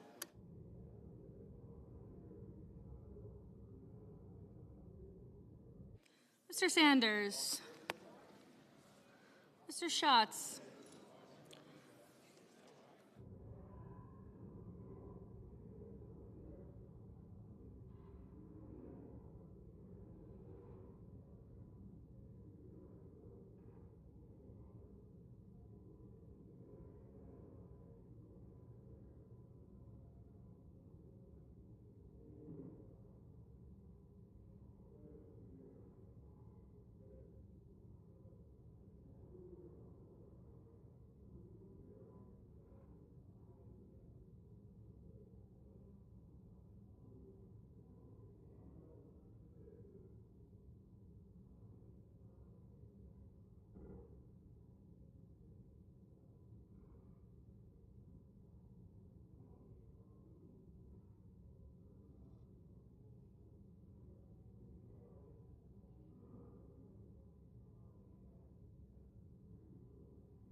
Mr. Schiff, Mr. Schmidt, Mr. Schumer, Mr. Scott of Florida, Mr. Scott of South Carolina, Mrs. Shaheen, Mr. Sheehy, Ms. Slotkin, Ms. Smith, Mr. Sullivan.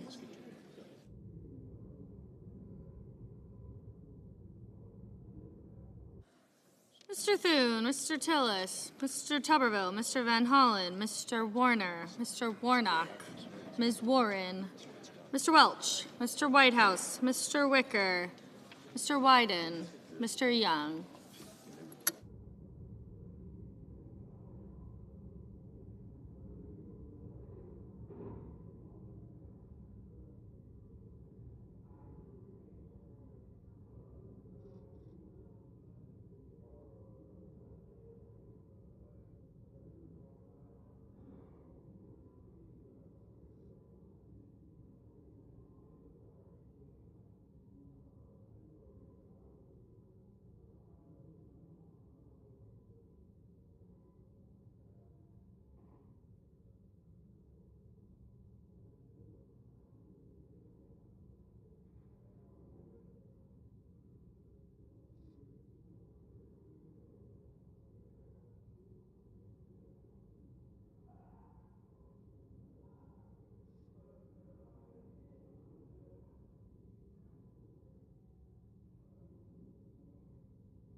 Senators voting in the affirmative: Banks, Barrasso, Blackburn, Blumenthal, Bozeman, Cornyn, Kramer, Crapo, Curtis, Fetterman, Fisher, Gallego, Grassley, Hassan, Hyde-Smith, Justice, Kane, Kelly, Kennedy, King, Lankford, Lee, Lujan, Lummis, Marshall, McCormick, Marino, Mullen, Murkowski, Ossoff, Peters, Reed, Ricketts, Risch, Rounds, Schmidt, Scott of Florida, Scott of South Carolina, Shaheen, Slotkin, Sullivan, Thune, Tillis, Tuberville, Warner, Whitehouse, and Young. Mr. Heinrich, aye. Mr. Durbin, aye.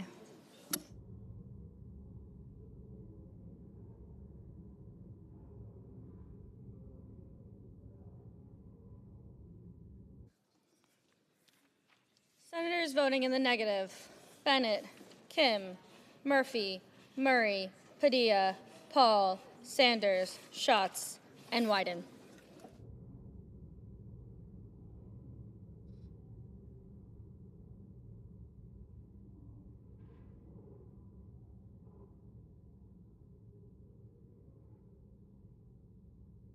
Mr. Johnson, aye.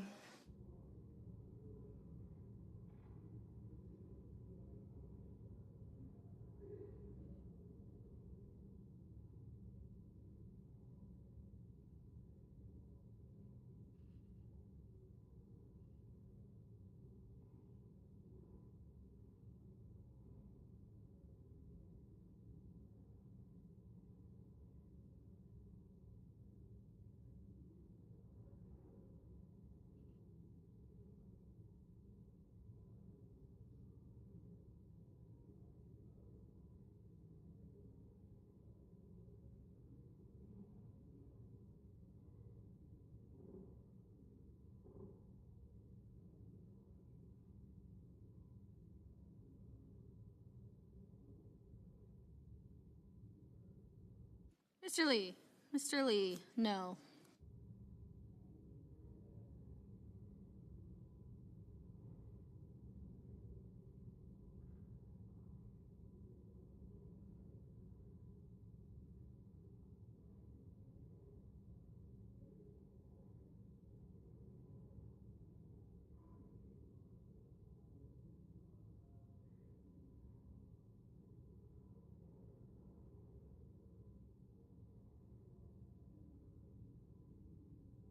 Mrs. Capito, aye.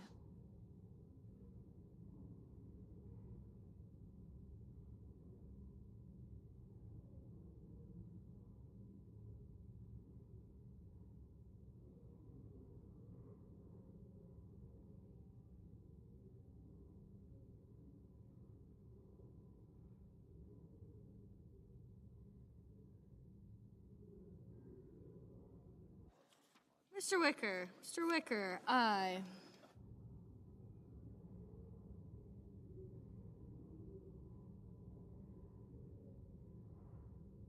Mr. Van Hollen. Mr. Van Hollen, no.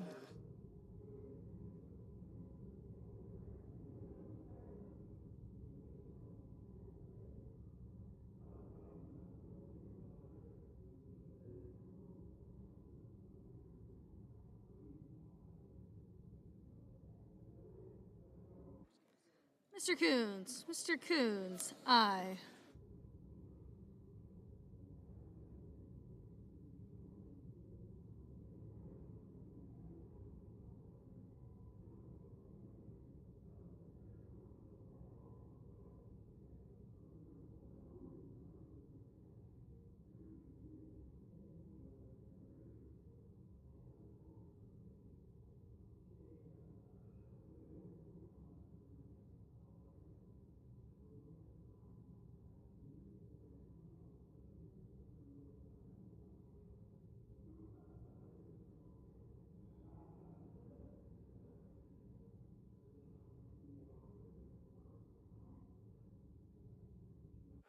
Ms. Ernst. Ms. Ernst, aye.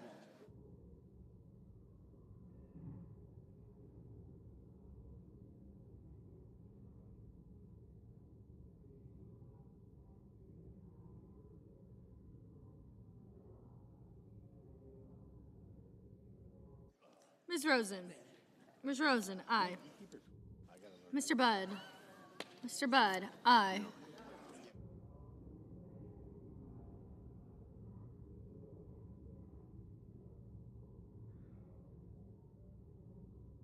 Ms. Collins. Ms. Collins, aye.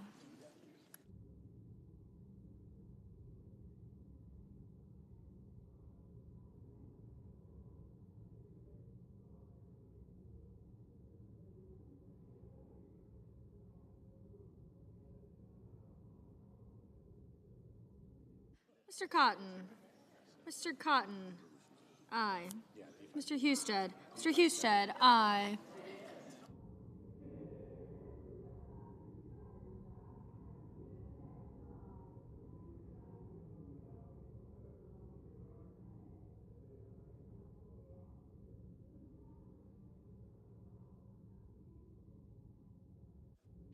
Ms. Klobuchar. Ms. Klobuchar, aye. Mr. Hoven. Mr. Hoven, aye.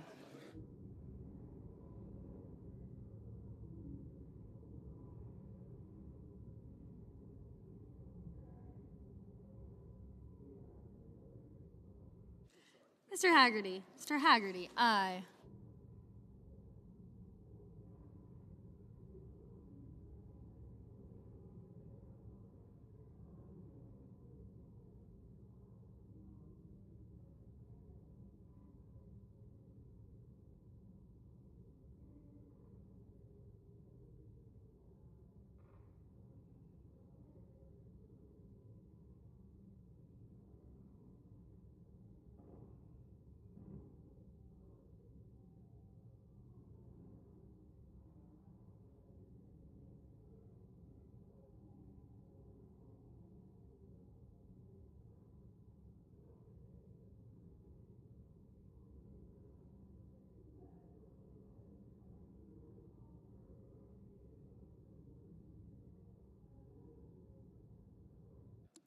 Ms. Alsterbrooks. Ms. Alsterbrooks, no.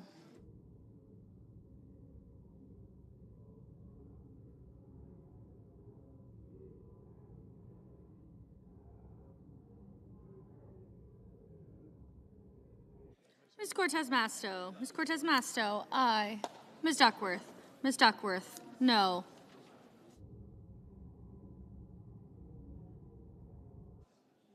Ms. Cantwell. Ms. Cantwell, aye. Ms. Cantwell. Ms. Cantwell, no.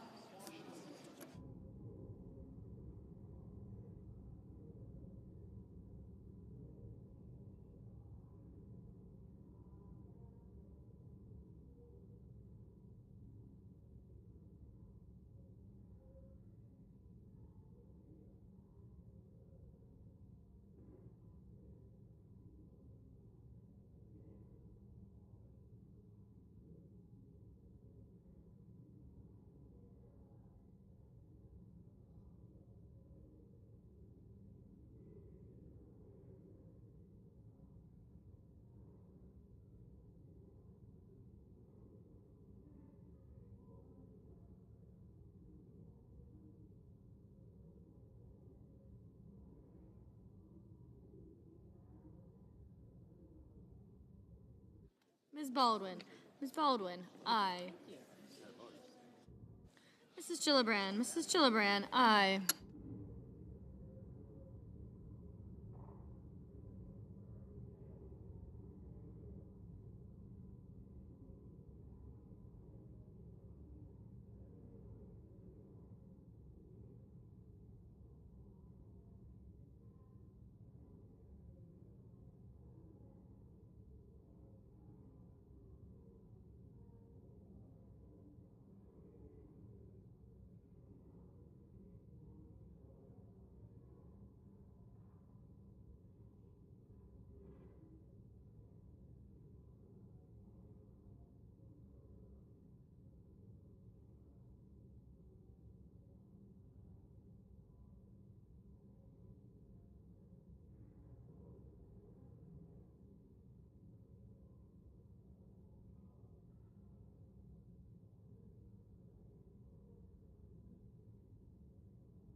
Ms. Alsterbrooks. Ms. Alsterbrooks, aye.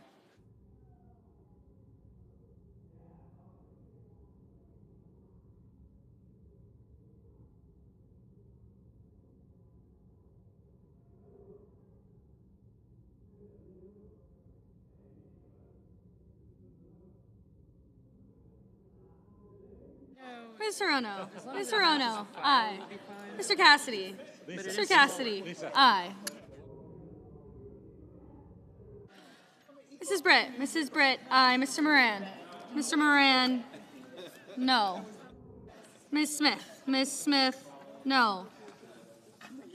Ms. Blunt Rochester. Ms. Blunt Rochester, aye.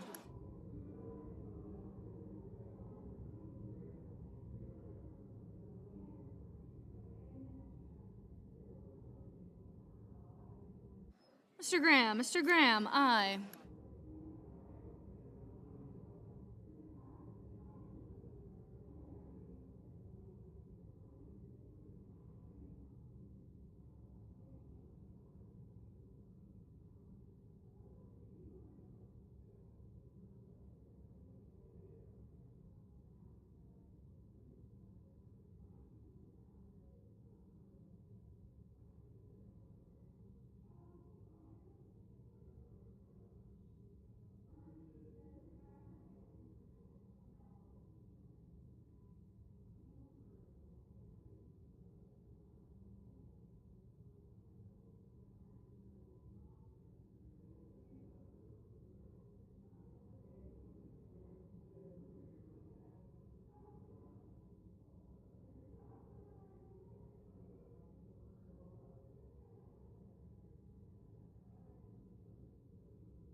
Mr. Cruz. Mr. Cruz, aye.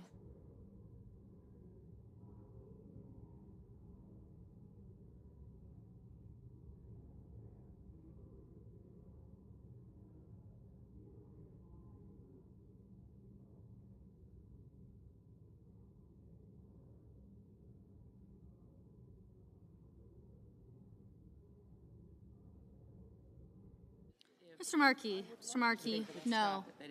Mr. Welch. Mr. Welch, no.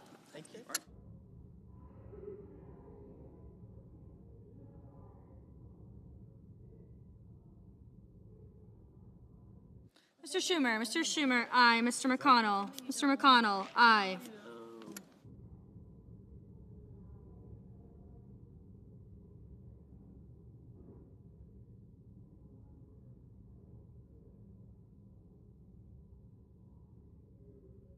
Mr. Cruz. Mr. Cruz, no.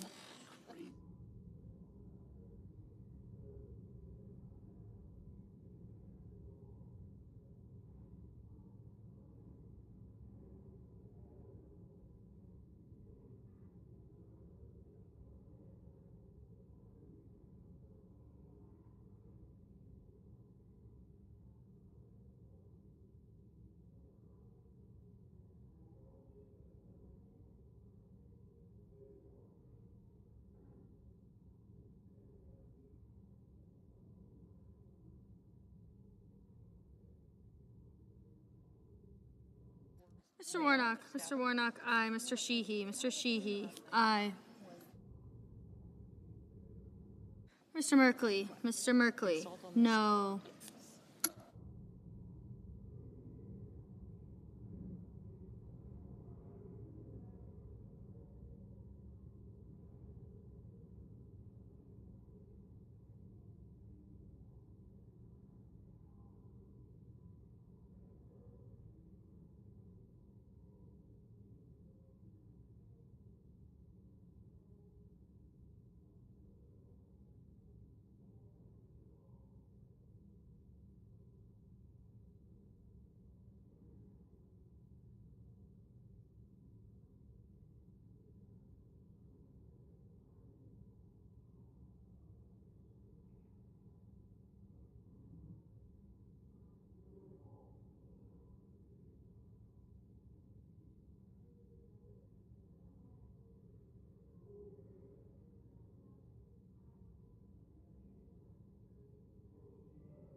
Mr. Schiff, no.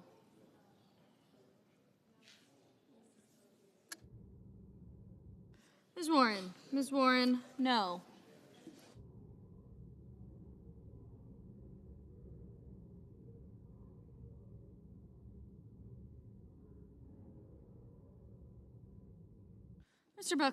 Mr. Booker, no.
Mr. Hickenlooper. Mr. Hickenlooper, aye.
On this vote, the yeas are 75, the nays are 22. The motion is agreed to. The chair lays before the Senate the following message from the House. Resolved that the bill from the Senate S. 1071, entitled An Act to Require the Secretary of Veterans Affairs to disinter the remains of Fernando V. Cota from Fort Sam Houston National Cemetery, Texas, and for other purposes, do pass with an amendment. I recognize the Majority Leader. Thank you, Mr. President. Mr. President, I move to concur in the House amendment to S. 1071. The clerk will report. Senator from South Dakota, Mr. Thune, moves to concur in the House amendment to S. 1071. Mr. President, I send a cloture motion to the desk for the motion to concur. The clerk will report. Cloture motion, we the undersigned senators, in accordance with the provisions of Rule 22 of the Standing Rules of the Senate, do hereby move to bring to a close debate on the motion to concur in the House amendment to S. 1071, a bill to require the Secretary of Veterans Affairs to disinter the remains of Fernando V. Cota from Fort Sam Houston National Cemetery, Texas, and for other purposes, signed by 17 senators as follows. Mr. President, I ask that the reading be dispensed with, Without objection. and I move to concur in the House amendment with an amendment. The clerk will report. Senator from South Dakota, Mr. Thune, moves to concur in the House amendment to S. 1071 with an amendment numbered 3961. Mr. President, I ask that the reading be dispensed with, Without objection. and I ask for the yeas and nays on the motion. Is there a sufficient second? Yes? There Yea. appears to be. The yeas and nays are ordered. Mr. President, I have an amendment at the desk to the motion to concur with amendment. The clerk will report. The Senator from South Dakota, Mr. Thune, proposes an amendment numbered 3962 to amendment numbered 3961. Mr. President, I ask that the reading be dispensed with, and I move to refer the House message on S. 1071 to the Committee on Armed Services with instructions to report back forthwith with amendment number 3963. Without objection. The clerk will report. The Senator from South Dakota, Mr. Thune, moves to refer the House message to accompany S. 1071 to the Committee on Armed Services with instructions, amendment numbered 3963. President, I ask for the yeas and nays on my motion. Is there a sufficient second? There appears to be. The yeas and nays are ordered. Mr. President, I have an amendment to the instructions. The clerk will report. The Senator from South Dakota, Mr. Thune, proposes an amendment number 3964 to the instructions of the motion to refer the House message to accompany S. 1071. Mr. President, I ask the reading be dispensed with, Without objection. and I ask for the yeas and nays on my amendment. Is there a sufficient second? This appears to be. The yeas and nays are ordered. Mr. President, I have a second-degree amendment at the desk. The clerk will report. The Senator from South Dakota, Mr. Thune, proposes an amendment number 3965 to amendment number 3964. And I ask the reading be dispensed with. Without objection. Mr. President, I move to proceed to executive session to consider calendar number 593. The questions on the motion? All those in favor say aye. Aye. All those opposed, no. The ayes appear to have it. The ayes do have it. The motion is agreed to. The clerk will report the nomination. Nomination, National Aeronautics and Space Administration, Jared Isaacman of Pennsylvania to be Administrator. Mr. President, I send a cloture motion to the desk. The clerk will report. Cloture motion, we the undersigned senators, in accordance with the provisions of Rule 22 of the Standing Rules of the Senate, do hereby move to bring to a close debate on the nomination of Jared Isaacman of Pennsylvania to be Administrator of the National Aeronautics and Space Administration, signed by 17 senators as follows. Mr. President, I ask consent the reading of the names be waived, Without objection. and I move to proceed to legislative session. The questions on the motion? All those in favor say aye. Aye. Opposed, no. The ayes appear to have it. The ayes do have it. The motion is agreed to. Mr. President, I move to proceed to executive session to consider calendar number 594. The questions on the motion? All those in favor say aye. Aye. Opposed, no. The ayes appear to have it. The ayes do have it. The motion is agreed to. The clerk will report the nomination. Cloture motion, we the undersigned senators. Nomination, Nuclear Regulatory Commission, Douglas Weaver of Maryland to be a member. Mr. President, I send a cloture motion to the desk. The clerk will report.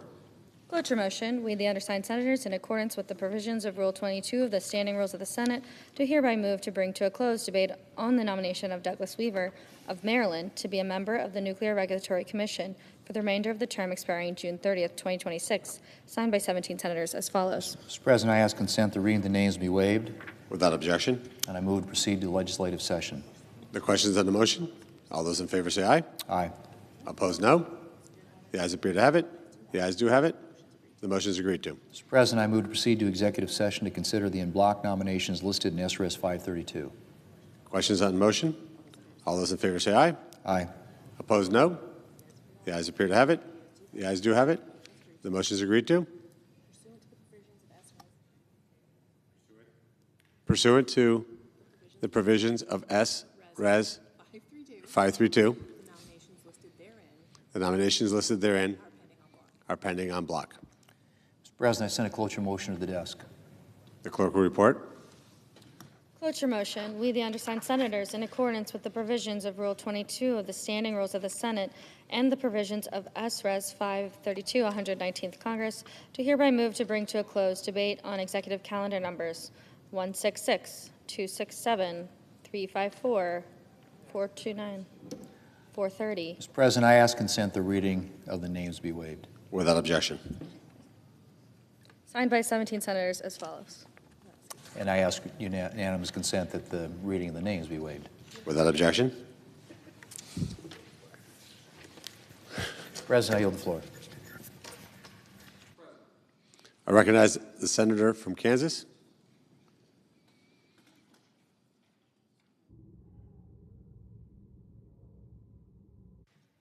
Mr. President, the deadly collision that occurred here in our nation's capital between American Airlines Flight 5342 from Wichita, Kansas, and a U.S. Army Black Hawk helicopter on January 29, 2025, forever changed how we look and think about air travel. There were numerous circumstances that led to this horrific incident, and the NTSB, the National Transportation Safety Board, critical investigation into this collision is continuing even today. While the NTSB's final recommendations have not yet been released, the chair of the NTSB, Jennifer Hamady, took an unusual step in publicly stating that the current version of NDAA, the National Defense Authorization Act, does not adequately address the safety concerns surrounding the mixed airspace around DCA. She even went on to say that the legislation NDAA, she says, quote, reverses safety changes made after the mid-air collision, after the NTSB issued urgent safety recommendations, and after Secretary of Transportation Sean Duffy rightfully implemented NTSB's urgent safety recommendations. Based on the data and recommendations so far we received from NTSB, we know that, 1, there should have been limitations to rotary travel in high-traffic areas of commercial air travel. 2, all aircraft in this space should be using position broadcast technology, nearly with no exceptions. And 3, the users of this congested airspace should be communicating problems to each other, like the 15,000 near misses that occurred around DCA in a 3-year period between commercial planes and rotary aircraft. 15,000 near misses in 3-year period of time. The current NDAA text includes a provision which misses the mark on 2 of these must-have provisions. Therefore, I will insist and be working with my colleagues to amend the FY 2026 National Defense Authorization Act, or to otherwise pass legislation, perhaps in the appropriations process, of which I'm a member of that committee, to make sure that NDAA language is at least, as a minimum, abiding by the safety standards that were set in place after the crash of January the 29th. Our aviation system is fragile. I chair the subcommittee in Commerce on aviation and space. We have seen this in testimony time and time again. There is fragility in the safety of our air system. And over the last year, Congress has passed significant legislation to invest in the future safety of our airspace and introduce legislation to make our airspace safer, including the Rotary Act. Now is not the time. Now is not the time to step back from these efforts. I'm grateful for the hard work of NTSB Chair Hamady and her team, and I look forward to receiving their final recommendations when that time arises. And I also want to say thank you to the families of the victims of Flight 5342, who've continued to be vocal advocates for the safety of our airspace in honor of the loved ones they lost. Mr. President, it is important we not take a step back, but take a step forward. And I'll work in every way that I can with my colleagues to see that we accomplish that before the passage of the National Defense Authorization Act. Mr. President, I yield the floor. I recognize the senator from Massachusetts. Thank you, Mr. President. On Monday, President Donald Trump announced he will greenlight NVIDIA selling H200 chips to China. Now, these are advanced chips that the Chinese military has been after for years. Trump's own Department of Justice has called them, quote, the building blocks of AI superiority. And just hours before Trump's announcement, the Department of Justice announced a crackdown on a sophisticated trafficking network that allegedly smuggled $50 million worth of these chips to China. Why? Because they know that China is gaining access to these chips, and that poses a serious threat to our technological leadership and national security. So why did the president make this bad deal that sells out the American economy and sells out American national security? It's simple. In the Trump administration, money talks. And NVIDIA's CEO, Jensen Huang, knows it. Mr. Huang understands that in this administration, being able to cozy up to Donald Trump might be the most important corporate CEO skill of all. Mr. Huang paid a $1 million a plate dinner to be with the president. Former Secretary Howard Lutnick's former company, now run by his son, stands to make loads of money if NVIDIA's stock surges. Those are just the most obvious possible reasons to cut this deal. And who knows what else Mr. Huang might have done behind closed doors to persuade President Trump and Secretary Lutnick into making this dangerous concession. The American public deserves answers. Mr. Huang should be brought in front of Congress to testify under oath, and he should be joined by Secretary Lutnick and every other Trump administration official involved in this decision. Congress does not need to stand by helplessly. Both Republicans and Democrats understand the risks here, and we should pass bipartisan legislation that reins in this administration as soon as possible. The Guaranteeing Access and Innovation for National AI Act, called the GAIN Act, that Senator Banks and I introduced would prohibit NVIDIA from shipping advanced chips to China, while American universities, American startups, and American small businesses are waiting in line to buy the company's chips. Senator Ricketts and Senator Coons have introduced another bill that Senator Banks and I support. It's called the Safe Chips Act, and it would prohibit the president from greenlighting advanced AI chip sales to China. Republicans and Democrats have legislation ready to go, and we should get this done before it is too late. Senator Thune should schedule either or both bills for a vote immediately. Here's another thing that Democrats and Republicans in Congress need to keep an eye on. Will Donald Trump muzzle his own Justice Department because he does not want Americans to know that he is selling out our national security? Will Donald Trump order the Assistant Attorney General for National Security and the U.S. Attorney for the Southern District of Texas to dismiss the criminal cases that they just announced this week as part of the crackdown on chip smuggling? Will Donald Trump fire those Justice Department officials for exposing the national security risks of the deal that Donald Trump just cut? Will Donald Trump tell his Attorney General to drop all investigations into these national security concerns and turn a blind eye to how the Chinese military could use these chips to train weapons systems that could endanger American lives? I am deeply concerned that Donald Trump will target the work at the Department of Justice in a cynical attempt to hide the truth from the American people.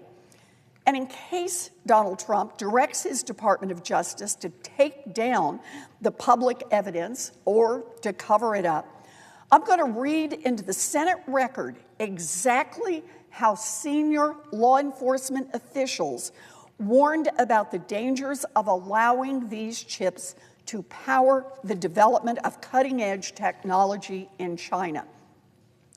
Here is what the U.S. Attorney for the Southern District of Texas had to say, and I'm going to quote this. Operation Gatekeeper has exposed a sophisticated smuggling network that threatens our nation's security by funneling cutting-edge AI technology to those who would use it against American interests. These chips are the building blocks of AI superiority and are integral to modern military application. The country that controls these chips will control AI technology. The country that controls AI technology will control the future. The Southern District of Texas will aggressively prosecute anyone who attempts to compromise America's technological edge. End quote. That is what the U.S. Attorney, Donald Trump's own U.S. Attorney for the Southern District of Texas, had to say about the chips that NVIDIA has just been permitted by Donald Trump to put into the hands of the Chinese. And here's what the Assistant Attorney General for National Security at Trump's Department of Justice had to say.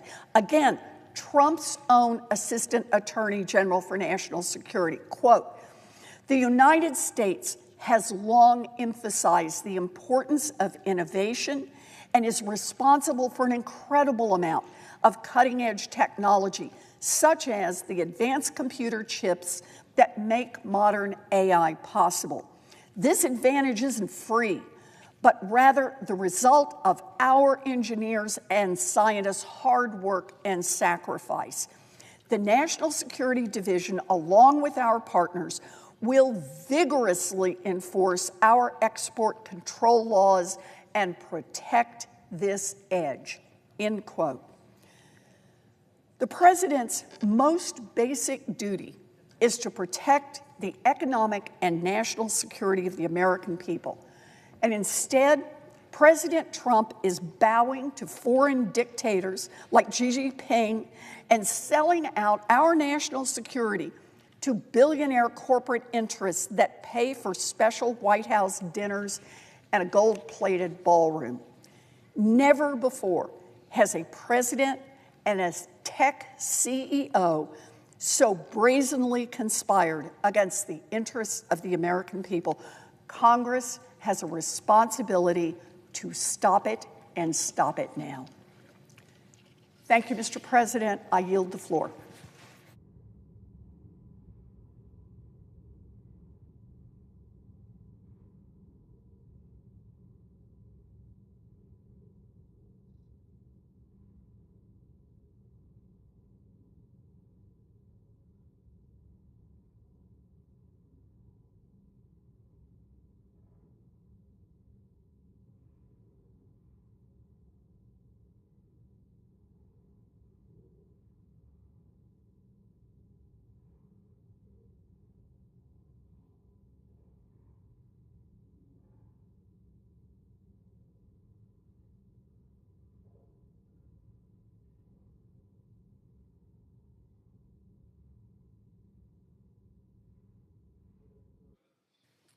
I recognize the senator from Alabama.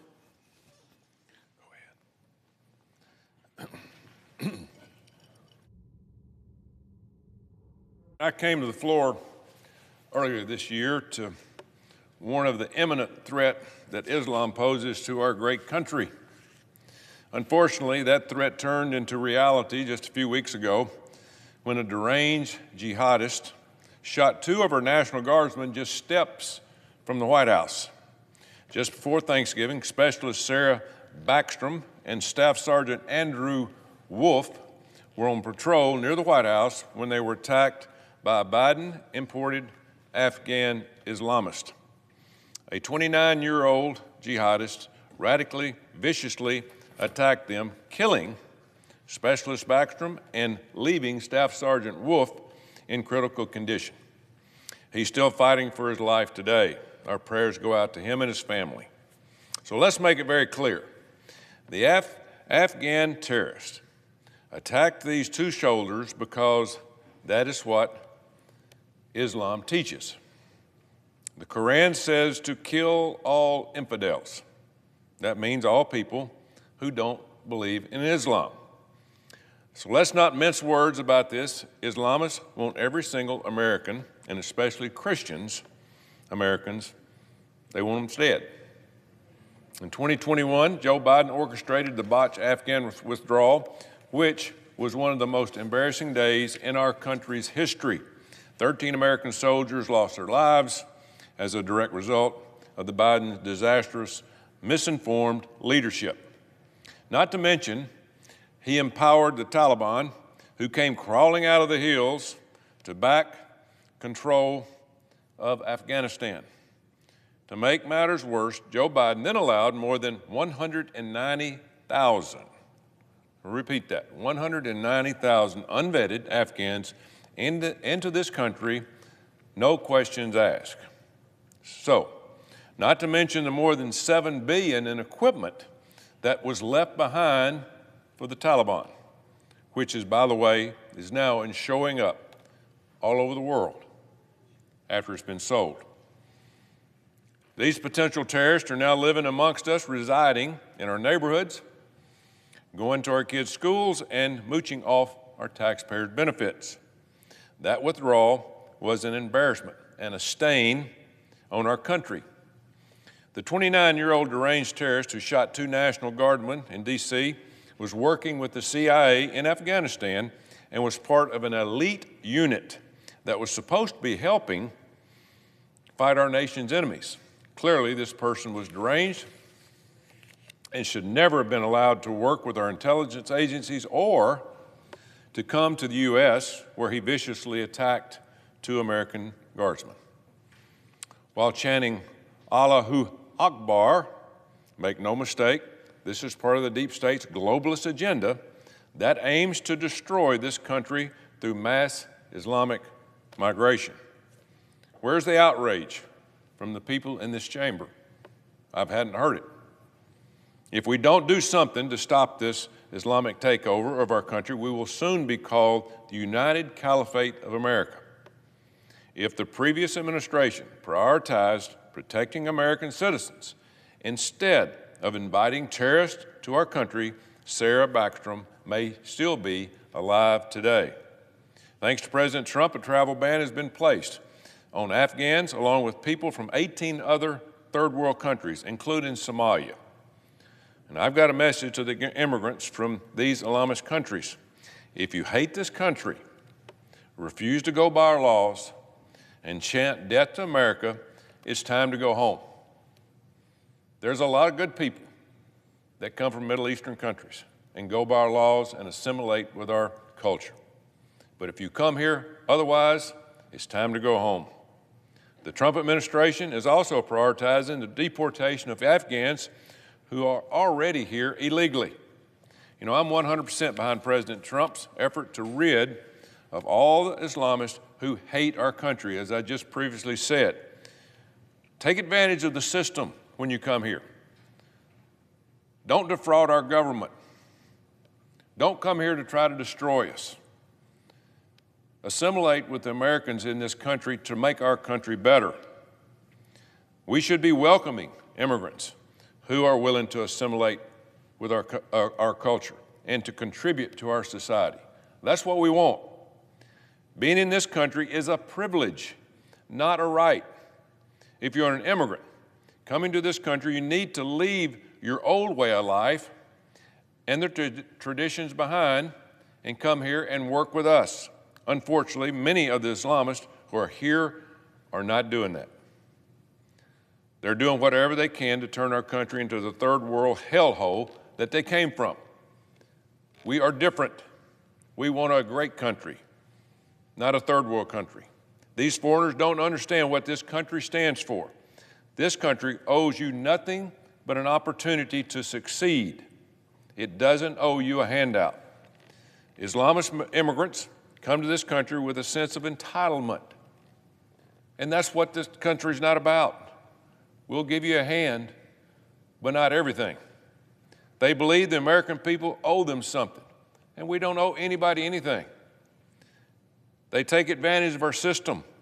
If this is your attitude, we don't want you here. We want you to help this country become better. The Somali population in Minnesota, as we've been watching on the news for the last few days, is an example of a group that thinks they're entitled to take anything they want from the American people and force Americans to bow to their will.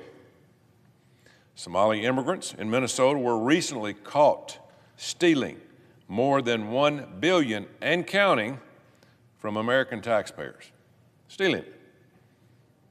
They pretended to be using the money to feed children or help people with autism, but really they were stealing. They were stealing the money and sending it to terrorists in Somalia, all proven. This is pure evil, and it's straight from the pit of hell.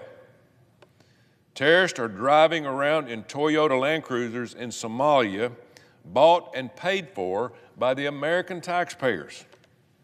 Fox News recently reported that members of Minnesota's Democratic Representative Ilhan Omar's inner circle, people working for her, were personally profiting from this fraud.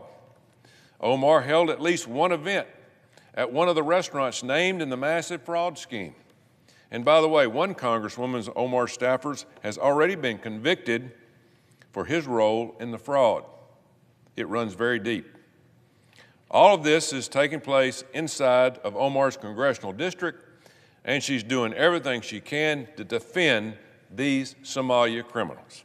These people were empowered by woke and clueless so-called Governor Tim Walz, whose government handed the funds to these Somalia criminals, turned a blind eye. For example, one of the scams run by the Somalia nonprofit disguised itself as a housing assistance program. Sounds great. The initial budget for this program was $2.6 million. However, the annual budget quickly increased to over $100 million due to fake billing and fraud. And whose money is that? The American taxpayers. There were red flags all over the place. Tim Walz had every opportunity to see this, investigate, and stop this fraud and corruption. Instead, he looked the other way. That makes him complicit. He should go to jail for this. Anybody else would. And now he's trying to deflect by calling those who are angry about the Somalian fraud racist. Sure they do. That's the word they always use. This has nothing to do with racism. Somalia immigrants stole more than $1 billion and counting from the American taxpayers. Again, proven. That should make every single American's blood boil. Democrats invite terrorists from all over the world into this country. They let them steal our benefits, enjoy our schools, overrun our hospitals, vote in our elections, and then steal our tax dollars to send back to their home countries to fund terrorism. By the way, I've seen all of these woke Democrats like Omar calling Somalia a wonderful place. If it's such a wonderful place, why doesn't she move back? If Somalia is all that, why is the terrorist group Al-Shabaab murdering Somalian civilians by the masses? And why is the capital of Somalia considered to be one of the most dangerous capitals in the world due to frequent terrorist bombings, targeting killings, and ambushes? That sounds like a place no one would ever want to visit or live. Predictably, Somalians often flee their country, and woke Democrats welcome these often unvetted individuals with open arms to the United States through illegal programs. But they make no attempt to adapt to the way in our American lives. Instead, they try to turn whatever American city they are hiding out in into Somalia 2.0. Thankfully, the Trump administration is working around the clock to reverse the evil open borders agenda that was allowed to thrive under Joe Biden's administration. Look, despite what the woke media will tell you, President Trump is not anti-immigration. President Trump is incentivizing and welcoming immigrants into the country who are going to come here to contribute and assimilate and love our country like we do. That's what we're all about. And if that is not you, if they don't want to do that, again, we don't want you here. The Trump administration has worked tirelessly this year to arrest and deport millions of illegals brought into the country by the Biden administration. Patriotic Americans are thankful for the work with DHS and ICE of what they're doing to clean up our streets. If we don't take this threat seriously, more terrorist attacks will take place, more stories of third world Islamists defrauding our country and using tax dollars to fund terrorism against the United States will become commonplace. DNI, Tulsi Gabbard, released a report not long ago about the imminent threat of terrorism that is facing our country. It's here. The recent terrorist attack in D.C. may just be the beginning of Islamic plans to destroy this country. The 29-year-old psychopath who did this should be hung in the streets. We need to send a message to every terrorist hiding out in this country just waiting to attack. We're not going to put up with this nonsense. You will be punished to the fullest extent of the law if you commit violence against American citizens. It's time to wake up, and it's time for all Americans to speak up. This is not a Democrat or Republican issue. This is an American issue. That's why I raised hell when I heard the Islam Academy of Alabama was looking to build a bigger campus in Hoover, Alabama just last week. You know, I looked at their website. They openly admit that they teach the Quran. The Quran teaches that it is righteous to kill anyone who is not a Muslim. Think about that. The media is calling me a racist for calling this out. Radical Islam isn't a race. It is a political ideology, and it is a cult. So no, I'm not a racist, and people back in Alabama agree with me. I was proud to see hundreds of Alabamians show up to protest at the zoning meeting where the building proposal was being considered. I was asked about it, and I said the only place this Islamic Academy should be moving is out of Alabama and out of our country. We don't want that taught. Come here and assimilate with our laws. Go by our laws, nobody else's. As a result, this Islamic school withdrew their proposal. This is an example of what's going to take to defeat this poisonous ideology. This is an example of what we do not want to deal with. It's going to take all of us, red-blooded Americans, coming together and saying enough is enough. Europe has lost the war of immigration. It is no longer recognizable in a lot of the countries in Europe. Mass immigration by Islamists has ruined their way of life. They turned a blind eye, like we are at the moment, and are going to have to fight in the streets to get their countries back. It's coming. And that is exactly what's going to happen in this country in a few short years if we don't act now to save our country and our way of life. I achieved the greatest honor of my life this year, receiving the title of grandfather to Rosie Grace, my first granddaughter, and I want her to grow up in the same America that I had the opportunity and privilege to grow up in. If we don't stand up now, our grandchildren's future is going to be lost forever. We have to draw the line in the sand. You're either an American who loves this country or you're not. It is the job of the DOJ, the DHS, the FBI to arrest these people, these terrorists, these radical terrorists, and either put them in jail or send them home. Now's the time. We do not need to let the clock run out on us. Let's do not be Europe. Next year may be too late. Mr. President, I yield the floor.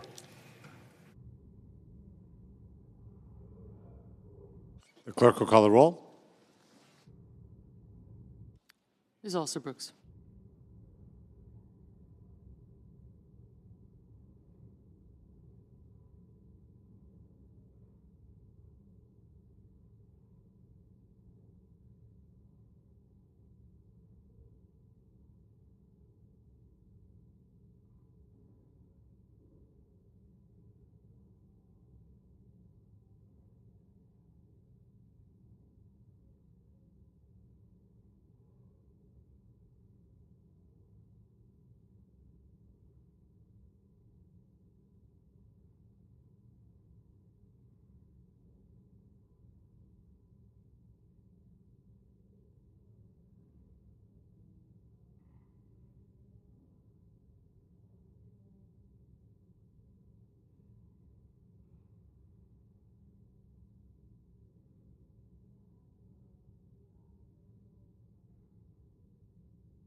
Senator from Texas. Are we in a quorum call, Mr. President? We are. I'd ask consent that the quorum call be dispensed with. Without objection. Mr. President, in Texas, my constituents who are on the Affordable Care Act exchanges, otherwise known as ObamaCare, are experiencing an 18% increase in their insurance premiums. Now, if you look at employer-provided coverage, which covers many, many more Americans, those increases in costs are going up roughly in the 5 to 6% range. So you might wonder why the huge disparity between Obamacare and the rest of health care. Of course, our health care system is pretty fragmented. We have people who have employer-provided coverage, seniors who have Medicare, low-income individuals who qualify for Medicaid, veterans who qualify for the VA system or TRICARE. But for the group of people who believed what President Obama said when he sold Obamacare about 15 years ago now, they've been deceived. I still remember like it was yesterday, the president said, if you like your policy, you can keep your policy. That was a lie. If you like your doctor, you can keep your doctor. Well, that was not true either. And then he said the average premiums would go down about $2,500 for people on these Affordable Care Act exchanges. Well, that wasn't true either. Years ago, I was Attorney General of the state of Texas. We had a consumer protection division, and where we would sue people who would consciously defraud consumers. And if this isn't one of the biggest consumer frauds perpetrated in our lifetime, maybe in history, I don't know what is. No Republican voted for Obamacare. We didn't think that was the best solution to providing access to health care. Only Democrats voted for it. And now they've created this incredible mess, this unworkable, unsustainable, unaffordable health care system within the rest of our health care system. And they look to us, Republicans, the people who did not create this problem, as, okay, now how are you going to fix it? They don't have any better ideas. As a matter of fact, what they want is more of the same. They want zero reforms. They want more waste, fraud, and abuse. They want more money to go to insurance companies. They want 100% of the tax dollars that pay for the Affordable Care Act or Obamacare exchanges. They want it to continue going to insurance companies. President Trump has said, let's get the money to the consumer so they can choose what they want. I think that's a better idea. Plus, insurance companies skim about 20% off of those taxpayer-provided subsidies for their administrative costs and profit. And you know what? Insurance companies are among the most profitable companies in America, certainly since Obamacare started. And then finally, they want to break what has been roughly a, 50-year consensus on whether tax dollars should be used to pay for abortions. We know abortions and that issue divides much of America. But one area that we have agreed on, this consensus back named after Henry Hyde, a famous legislator, House member from Illinois, is something called the Hyde Amendment that says no tax dollars can go for abortions. And Democrats want to throw that out the window. Well, rather than just point the finger at our Democratic colleagues, we actually have come up with a better idea. And I'm grateful to our colleague, Senator Crapo, chairman of the Finance Committee, and Senator Cassidy, a medical doctor who's head of the Health, Education, Labor, and Pensions Committee, for coming up with an alternative proposal, which is predicted to bring premium prices down about 11%. Now that's real money that people can use to spend on other things. Again, 18% increase each year after year after year. This is a train wreck for people on these affordable care policies. And as I said, the proposal by Senator Crapo and Senator Cassidy aligns with what President Trump has said, is let's get the money to the people. Wouldn't you rather have the money to buy the kind of coverage that you want and need? We are not all the same. We have people of different ages, different health care needs. Some young and healthy people may figure they don't need as comprehensive a coverage as older folks do. But our Democratic colleagues believe that we're all cut out of the same cloth and we are all the same when it comes to access need for health care, and that's just not true. This legislation that's been proposed, not by the Democrats who want more of the same broken system, the alternative that Senator Crapo and Senator Cassidy have proposed, we voted on it, and our Democratic colleagues did not support it at all. We sure didn't vote for this mess, what we call Dems' dirty Obamacare bill. This is a disaster, and it was sold under false pretenses, and we need to do better for our constituents who need access to affordable health care.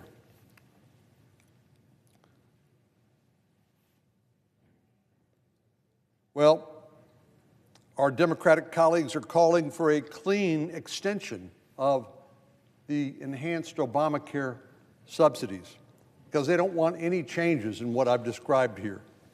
And that's the heart of the problem. We know there's a whole host of problems with this Obamacare subsidies, and any extension that fails to address them is more apt to be described as what I'd call a dirty bill. It doesn't solve the problem. So what are the issues? Well, first of all, we know that these subsidies are rife with fraud.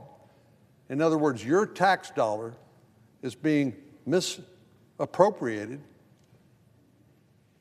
to fraudsters. We've been saying that all along, and now we have a new report from the Government Accountability Office which demonstrates beyond a shadow of a doubt what we've always suspected to be true. They documented it. The report paints a picture that makes the notion of a so-called clean extension with no changes outright laughable. That's not a clean extension. The investigators at GAO created fake identities and Social Security numbers for 24 individuals who did not exist. And they did this in order to find out what would happen when they took advantage of these Obamacare subsidies. They took these imaginary 24 and tried to enroll them in Affordable Care Act plans through Obamacare exchanges in 2024 and 2025. Shockingly, they were able to successfully enroll almost all of these imaginary individuals in subsidized coverage because the insurance companies were more than happy to take those tax dollars and in exchange for providing this phantom coverage. For 2024, the auditors were able to secure health coverage for all 4 of the applicants submitted worth approximately $2,350 a month. In 2025, 19 of the 20 applicants were able to qualify for subsidized coverage worth more than $10,000 per month. And these people didn't exist. Of the 24 fake identities, only one of them was not allowed to be enrolled. All the incentives for the insurance companies are, let's issue the policy. We don't care if this is a real person or not. What we want is the premium dollar, and we want the taxpayer to pay for it. The notion that someone can enroll in a taxpayer-subsidized health insurance policy with a non-existent identity should be enough to stop us dead in our tracks and say, we need to change it. We need to fix this. But the fraud does not stop there. GAO also found more than 29,000 instances in 2023 and nearly 68,000 instances in 2024 of a single Social Security number being used to enroll in more than one plan in a given year. So you had people with the same Social Security number able to enroll in multiple plans in a given year, meaning these Social Security numbers were being traded and assigned to more than one person. Again, all the incentives are for the insurance companies to issue as many policies as they can because that's how they make more money. During its probe, GAO discovered that the federal marketplace does not prohibit multiple enrollments per Social Security number. So under the status quo, which Democrats want to continue, one person could enroll in multiple policies. Again, in some instances, they may not even know that they're enrolled in multiple policies. The excuse given for this practice is it protects the Social Security holder's number from fraud or identity theft. But I'm sure we can find a better safeguard against Social Security fraud than simply letting multiple people enroll in healthcare with the same Social Security number without raising any questions or any red flags. So imagine if you were a victim of identity theft. Wouldn't you want to be notified if someone else was using your identity, your Social Security number, in order to get health insurance? Democrats have been telling us from time and time again that illegal immigrants cannot access taxpayer-subsidized health care. But we know from the GAO report that there are no mechanisms to prevent an illegal alien from enrolling in coverage if they have access to somebody else's Social Security number. And as if this isn't enough, the list of offenses go on and on and on. In 2024, CMS reported approximately 275,000 reports from consumers that they were either enrolled or had made changes in their insurance without their consent. Now, this is a problem. If you're taking a medication, or even if you have a particular doctor you like, having your plan changed without your knowledge or consent could result in the loss of coverage altogether or force you to change doctors unnecessarily. But this underscores one of the most significant problems that my Republican colleagues and I have raised with these so-called Obamacare enhanced subsidies.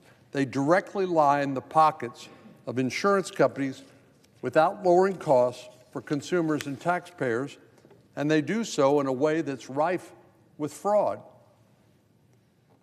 When insurance brokers are enrolling patients or making changes to their coverage without their consent, the insurance company receives those tax dollars for the enrollee. But since the patient doesn't or may not have knowledge that they've even been enrolled, or perhaps that they're already enrolled in some other policy elsewhere, the insurance company will have to pay out zero in claims.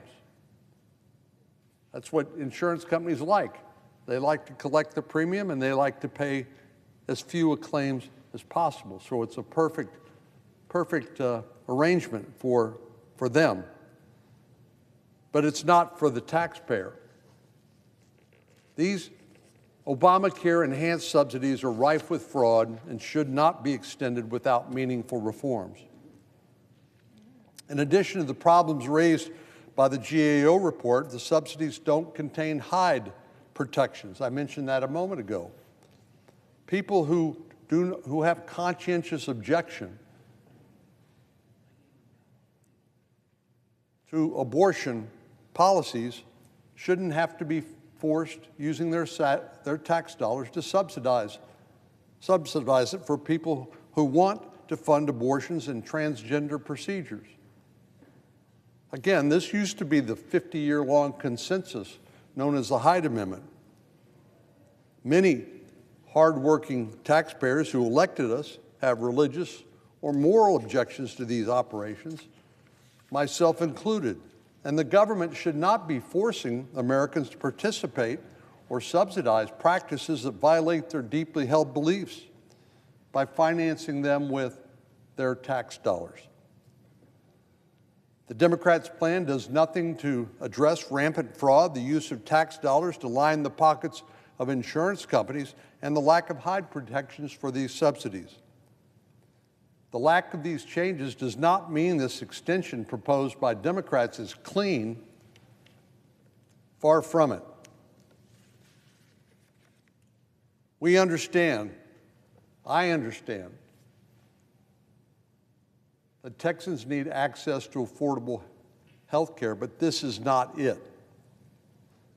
We will look forward to working together to find a real workable solution to health care affordability.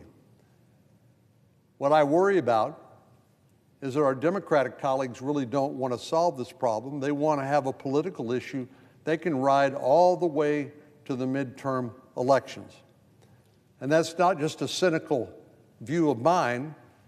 I think that's a very likely reality. We can do better. We need to do better. Our constituents expect us to do better by working together to come up with affordable solutions for them without taking advantage of the taxpayers and lining the pockets of wealthy insurance companies.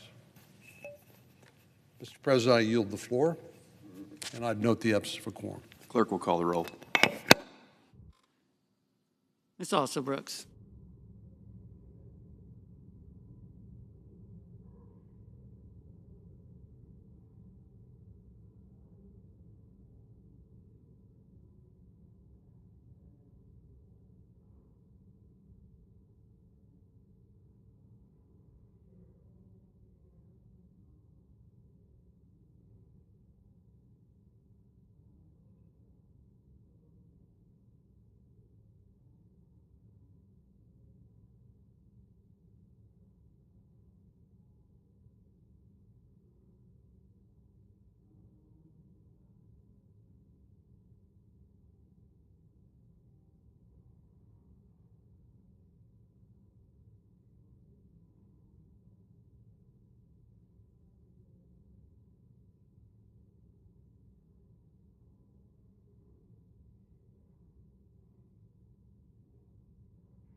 Senator from Tennessee.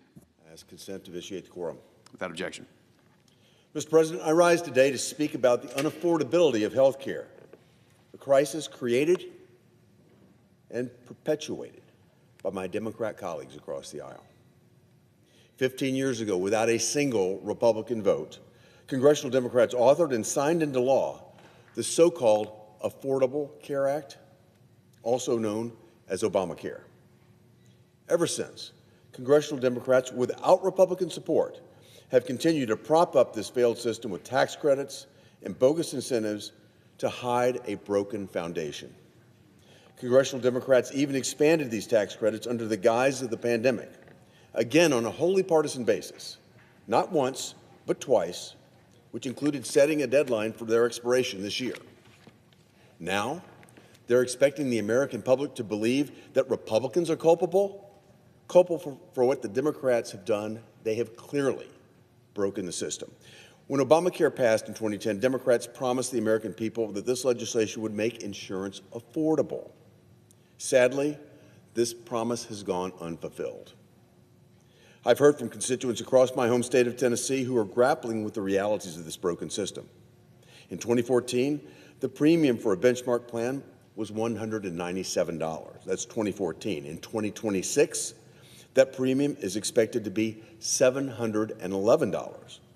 That's an increase of 260%. As if this wasn't enough evidence, take the story from a constituent in East Tennessee who's self-employed. He and his wife own and operate a consulting firm. For his family of three, their insurance premium for the exact same plan, fraud written system that's collapsing under its own weight. This is not affordable health insurance.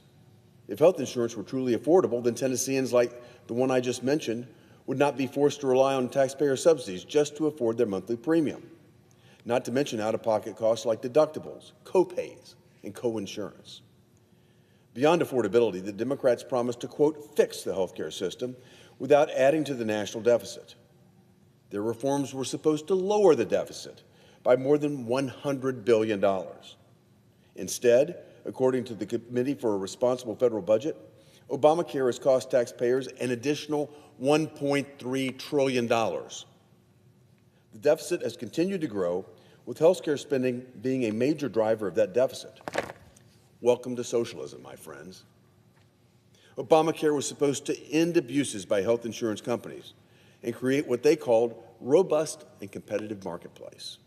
Well, Obamacare has been nothing but a profit-making machine for insurance companies. Obamacare has funded tens of billions of dollars, especially in pandemic-area subsidies, directly to insurance companies, and we've seen insurance companies' profits balloon to historic levels. Now let's talk about the fraud that prevails in the Obamacare system. We will never have a competitive marketplace when that marketplace is riddled with fraud. As a test for the ease and the extent of the fraud that plagues Obamacare, the GAO created applications for fictitious individuals, all using invalid information, and submitted these fake applications to the federal Obamacare exchanges for enrollment. The results? Shocking. Of the 24 invalid applications that were submitted, 23 of them, that's more than 95% of the applications, were wrongly improved for subsidized health insurance. Get that. Over 95% of these fraudulent applications were approved to be subsidized in Obamacare. As of this September, 18 of the 20 fake enrollees for 2025 are still covered. Not only did the Obamacare exchange not verify these fraudulent identities, but insurers didn't either. Why? Well, perhaps it's because those 18 applicants paid more than $10,000 per month to the insurance companies for these non-existent patients. The money wasn't paid to the patients. The money was paid directly to the insurance companies to the tune of $10,000 each. No wonder the insurance companies are complaining. No costs, no services provided. It all falls to the bottom line profitability of the insurers when this happens. The solution to this floundering system, created by the Democrats without a single Republican vote, is certainly not what Democrats have proposed today. They want to continue wasting Americans' hard-earned dollars. Earlier today on the Senate floor, there was a stark difference of views. On one side, Senate Democrats proposed a 3-year extension along with the repeal of anti-fraud provisions that we passed during the Working Families Tax Cut. More fraud, more waste, more ill-obtained profits for insurers. This unserious partisan proposal would cost a whopping $83 billion and would not lower premiums for 93% of Americans by a single cent. I oppose that effort. Instead, Republicans are offering real solutions that will lower benchmark premiums by 11%, save $30 billion by appropriating cost-sharing reductions, and empower patients to make their own health care decisions. There are further Republican solutions being debated right now, solutions that add serious fraud protections and ensure that wealthy Americans are not receiving taxpayer subsidies. Solutions that ensure no federal funds are used for abortions, that ensure illegal immigrants aren't accessing these credits to free ride and overwhelm the American healthcare system. I hope my Democrat colleagues will stop playing their political games and begin to work with Republicans to actually lower the cost of healthcare for the American people. Thank you, Mr. President. I yield the floor and note the absence of a quorum. Ms. Also Brooks.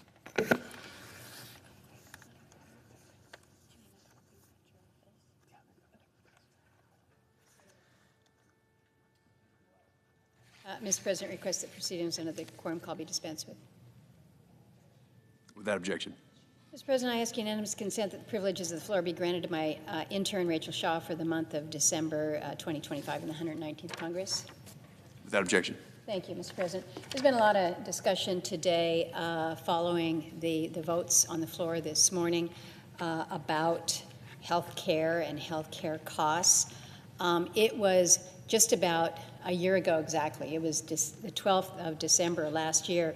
I spoke to a reporter from Alaska, and we were talking about the just staggering costs of health care costs and what we were seeing with the rise. And at that time, I pointed out to this reporter that Alaska had already seen 3 years of premium increases that exceeded 50% in total. This was putting a pressure on individual and household budgets in a way that people were telling me this is an unsustainable trend. And I said then that we're going to have to address the issue of the enhanced premium tax credits at the federal level. We're going to need to address the fact that these come to an end at the end of this calendar year.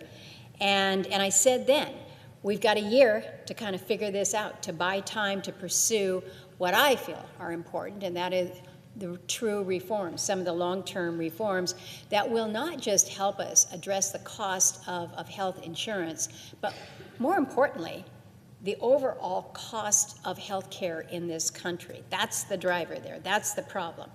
So that was about a year ago, almost exactly a year ago, and yet here we are. Little has changed. Key transparency legislation remains stalled.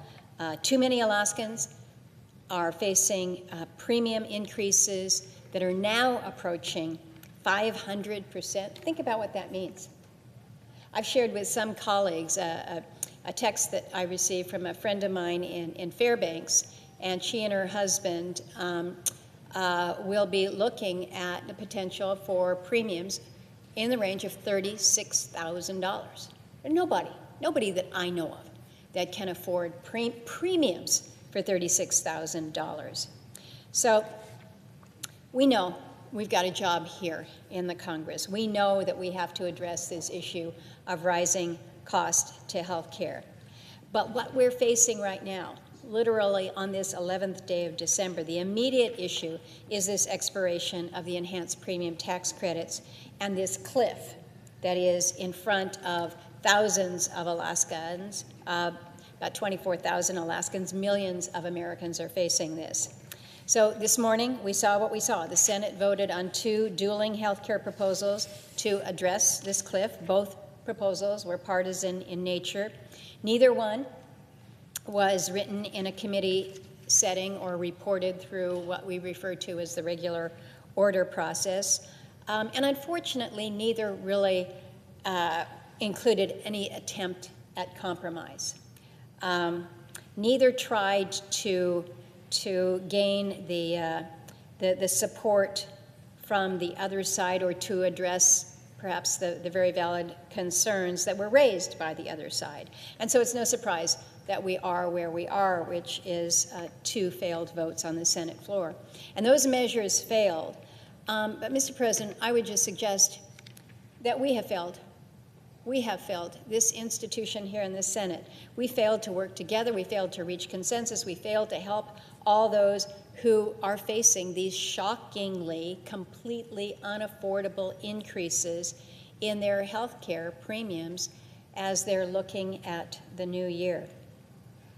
We voted on a Democratic proposal as part of the agreement that allowed us to reopen the federal government after a record-setting but ultimately a pointless 43-day shutdown. And the headline of that measure was that it would extend the current subsidies for 3 years. Unfortunately, there is no recognition of the much-needed reforms. 2 speakers preceding me both pointed out there are flaws in the existing system. If we're going to be addressing a program and a continuation of it, I think it's our responsibility to make sure that we're making sure that these programs don't have waste, that they are not being abused. But we also voted on a Republican proposal which would have pre-funded health savings account. This is something that so many Americans are very familiar with, but it would allow for Americans to receive dollars more directly in their hands, to go in their pockets for their own care, while also funding cost-sharing reductions, projected to reduce premium costs down the line, and some other provisions. But it was good work by the chairman of the Health Committee, as well, working with the chairman of the Finance Committee, and I was encouraged by what we were beginning to see there, but there were flaws, quite honestly, with that approach as well. So where did I end up? I ended up voting in favor of the motion to proceed to both of these proposals. But I want to be clear here. It's not because I fully endorse the Democratic proposal and I fully endorse the Republican proposal. Neither of the proposals, in fairness, met the challenge as far as I'm concerned. The Democratic proposal would have extended the status quo under the Affordable Care Act, which, as we have heard, has failed to restrain costs, and it's done so for longer than necessary to build the stability that I think we need to develop better policy. And more importantly, it included no reforms whatsoever. And we have seen examples of how the system has been abused. And as stewards of federal taxpayer dollars, it's incumbent on us to address matters like that. And so making sure that there were legitimate reforms, making sure that we don't set up another cliff, just like we would have done under the Democratic proposal. You just set up another cliff in 2029. And that cliff would look even more staggering if we just continue to allow and subsidize unchecked premium growth. And then on the proposal, on the Republican proposal over here, again, I give credit to the authors of that measure because it did focus on some longer-term reforms that I do believe can help people over time. But what it didn't address was the immediate situation that folks are facing, this immediate cliff, the pain, the imminent pain that's going to come with this massive spike in premiums. In Alaska, again, maybe it's more extreme than in other states, but we are still one of the 50 states. And when you're talking about premium increases that are doubling or in many cases tripling, that is not sustainable. And so we had a proposal that had its flaws. There were also some provisions in the Republican bill that we know were not going to garner support from across the aisle. And I guess where I am today as most members have left the chamber, have left the buildings, are going back to their states for the weekend. We're doing this, we're leaving with unfinished business, and this is something that we've known was coming for a long time.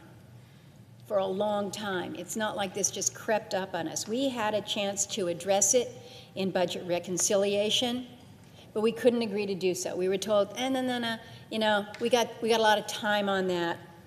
We'll do it later.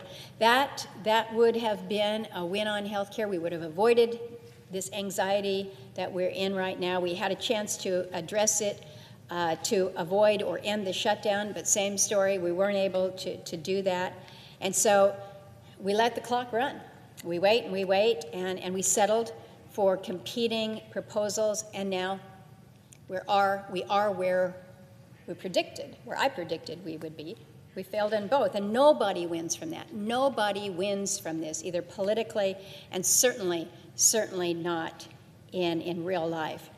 Mr. President, as I was coming over here, I asked some of the folks that were with me, I said, what day is Festivus Day? Festivus, for those who are not familiar with it, it's kind of like the Day of Grievances, which apparently is February 23rd, just before Christmas.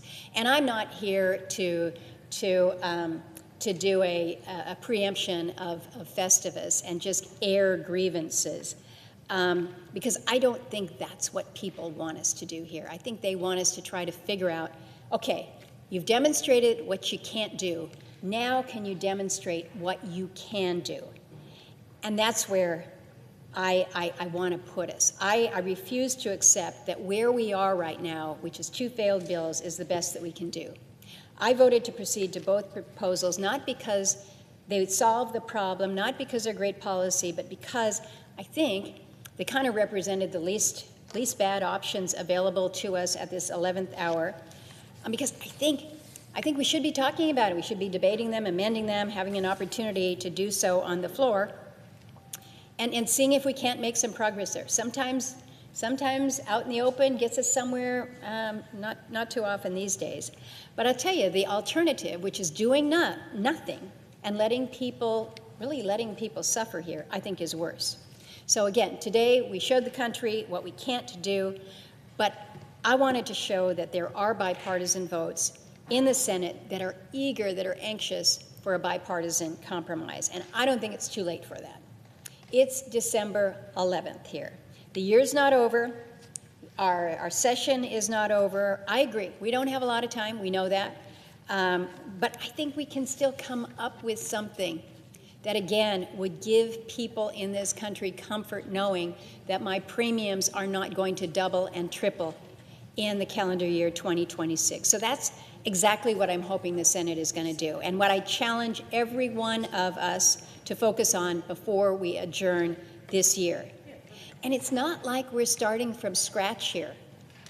The ingredients for what we're going to need have been out there. We just need to get them all together and figure out how we're going to bake this. I think we know a lot of the work has already been done. We know the general contours of what an agreement could look like. By my count, there's no fewer than 8 plans that are out there. There's probably more than that we can draw from. You've got the Democratic bill that we saw, which was a 3-year offering. We saw the Cassidy-Crapo effort. Senators Marino and Collins have a proposal. I have put forward a proposal. Senator Rick Scott has, Senator Hawley, Senator Marshall, Senator Husted. There's a lot that's out there. And so many have been speaking about this for so long now. I put legislation on the table, a 2-year extension of the premium tax credits to buy us time to avoid this situation. I've also proposed ways to address it in both budget reconciliation and in my frameworks when we were trying to figure out how we end the shutdown. So there's not a lot of new stuff out here. We know what the component pieces are. And it's not just in this body. Look at what's happening down the hall here. Two bipartisan proposals by members of the House, and they are circulating for signatures so that they might be able to discharge and be able to move this. To me, Mr. President, I think that is really significant.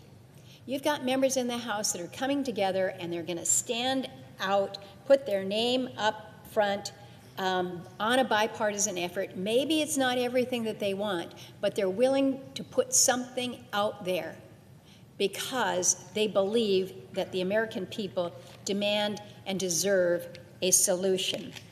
And so I'm encouraged, I'm really encouraged by the momentum that we're seeing coming out of the other body as well. And so if you take time to look at the proposals that are out there, you can see where we need to go. You can see where there's overlap. You can see where there's areas that serve as the foundation for an agreement. I think there's so many that agree that we've got to have some extension of an enhanced premium tax credits. Maybe it's not 3 years. Maybe it's we know it's at least 1 year. Perhaps it's 2. Most agree on the need for reasonable reforms to ensure that these credits are going to go to those who need them most and to protect the taxpayers who foot the bill from the waste, fraud, and abuse, because we know that that is real. We have to address that. We've got some good measures, good ideas on what to do there. They're already written. We can plug them into a bipartisan measure. And there's consensus for reasonable limits on who can receive the credits, and understanding that reforms need to be made, again, to reduce the fraud in the system. And I think we can do some of that through some of the program integrity reforms and by addressing plans where the customer is not currently paying any premium whatsoever. So again, I acknowledge the great work that Senator Cassidy has put forward with proposing solutions that give families options here when it comes to their health care choices. So here we are on the 11th of December. We've taken the partisan votes, and now we need to move forward. We need to develop a bipartisan product based on what we do agree on. And I firmly believe that it's in our reach if we try. But to get there in this short period that we have in front of us, we got to remember that none of us get to design this on our own. None of us will get exactly everything we want. The time for that is over. We've proven that no specific plan of that nature has the kind of support that we need. So we got to do better.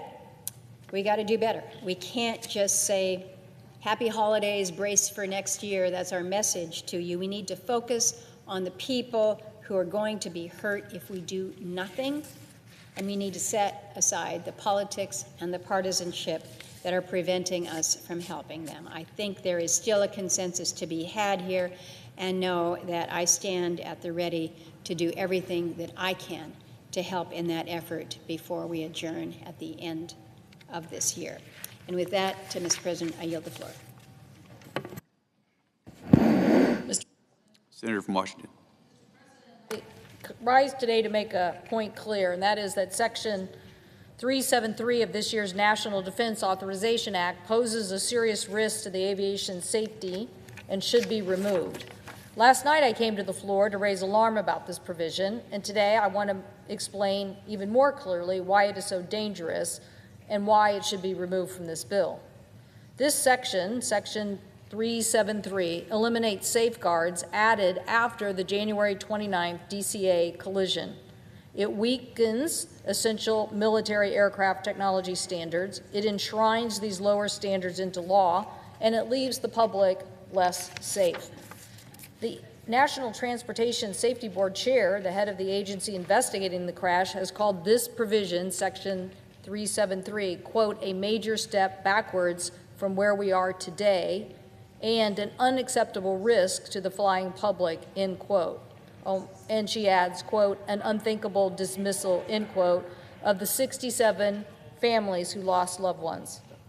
The families of Flight 5342 have said Section 373 does nothing meaningful to mitigate the risks that prove fatal for their loved ones.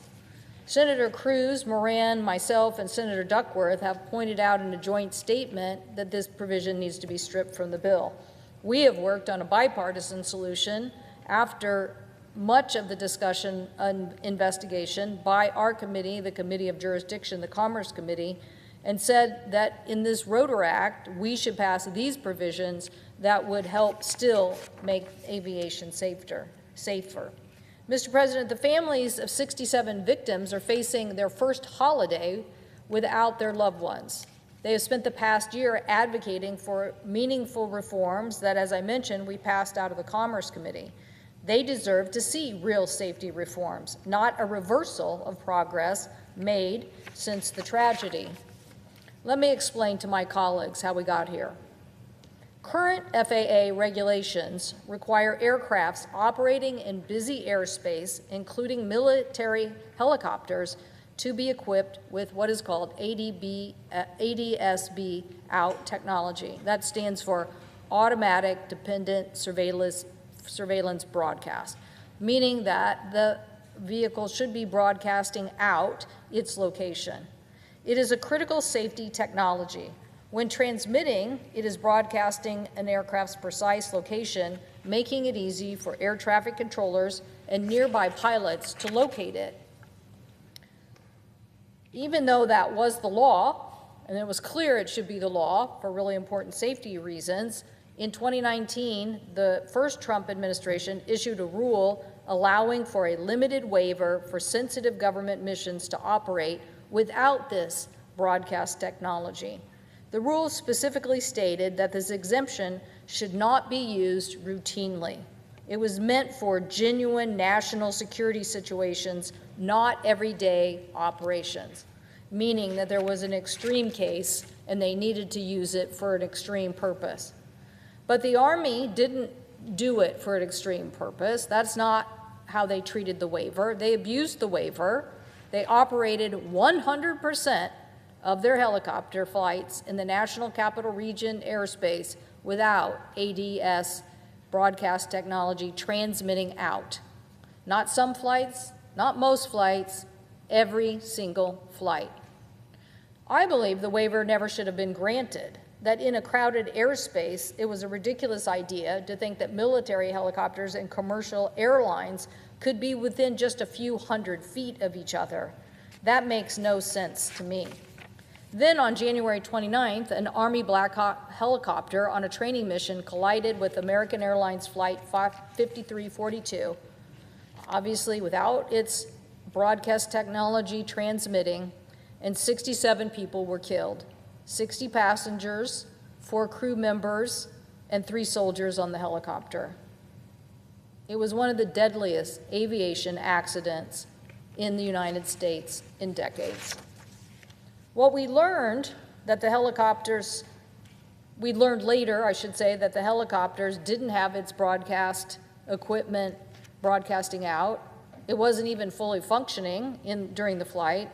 And we learned that this wasn't some isolated incident, that the military had been flying in the busiest airspace in the country, right next to commercial airport in these flight paths for years without this requirement.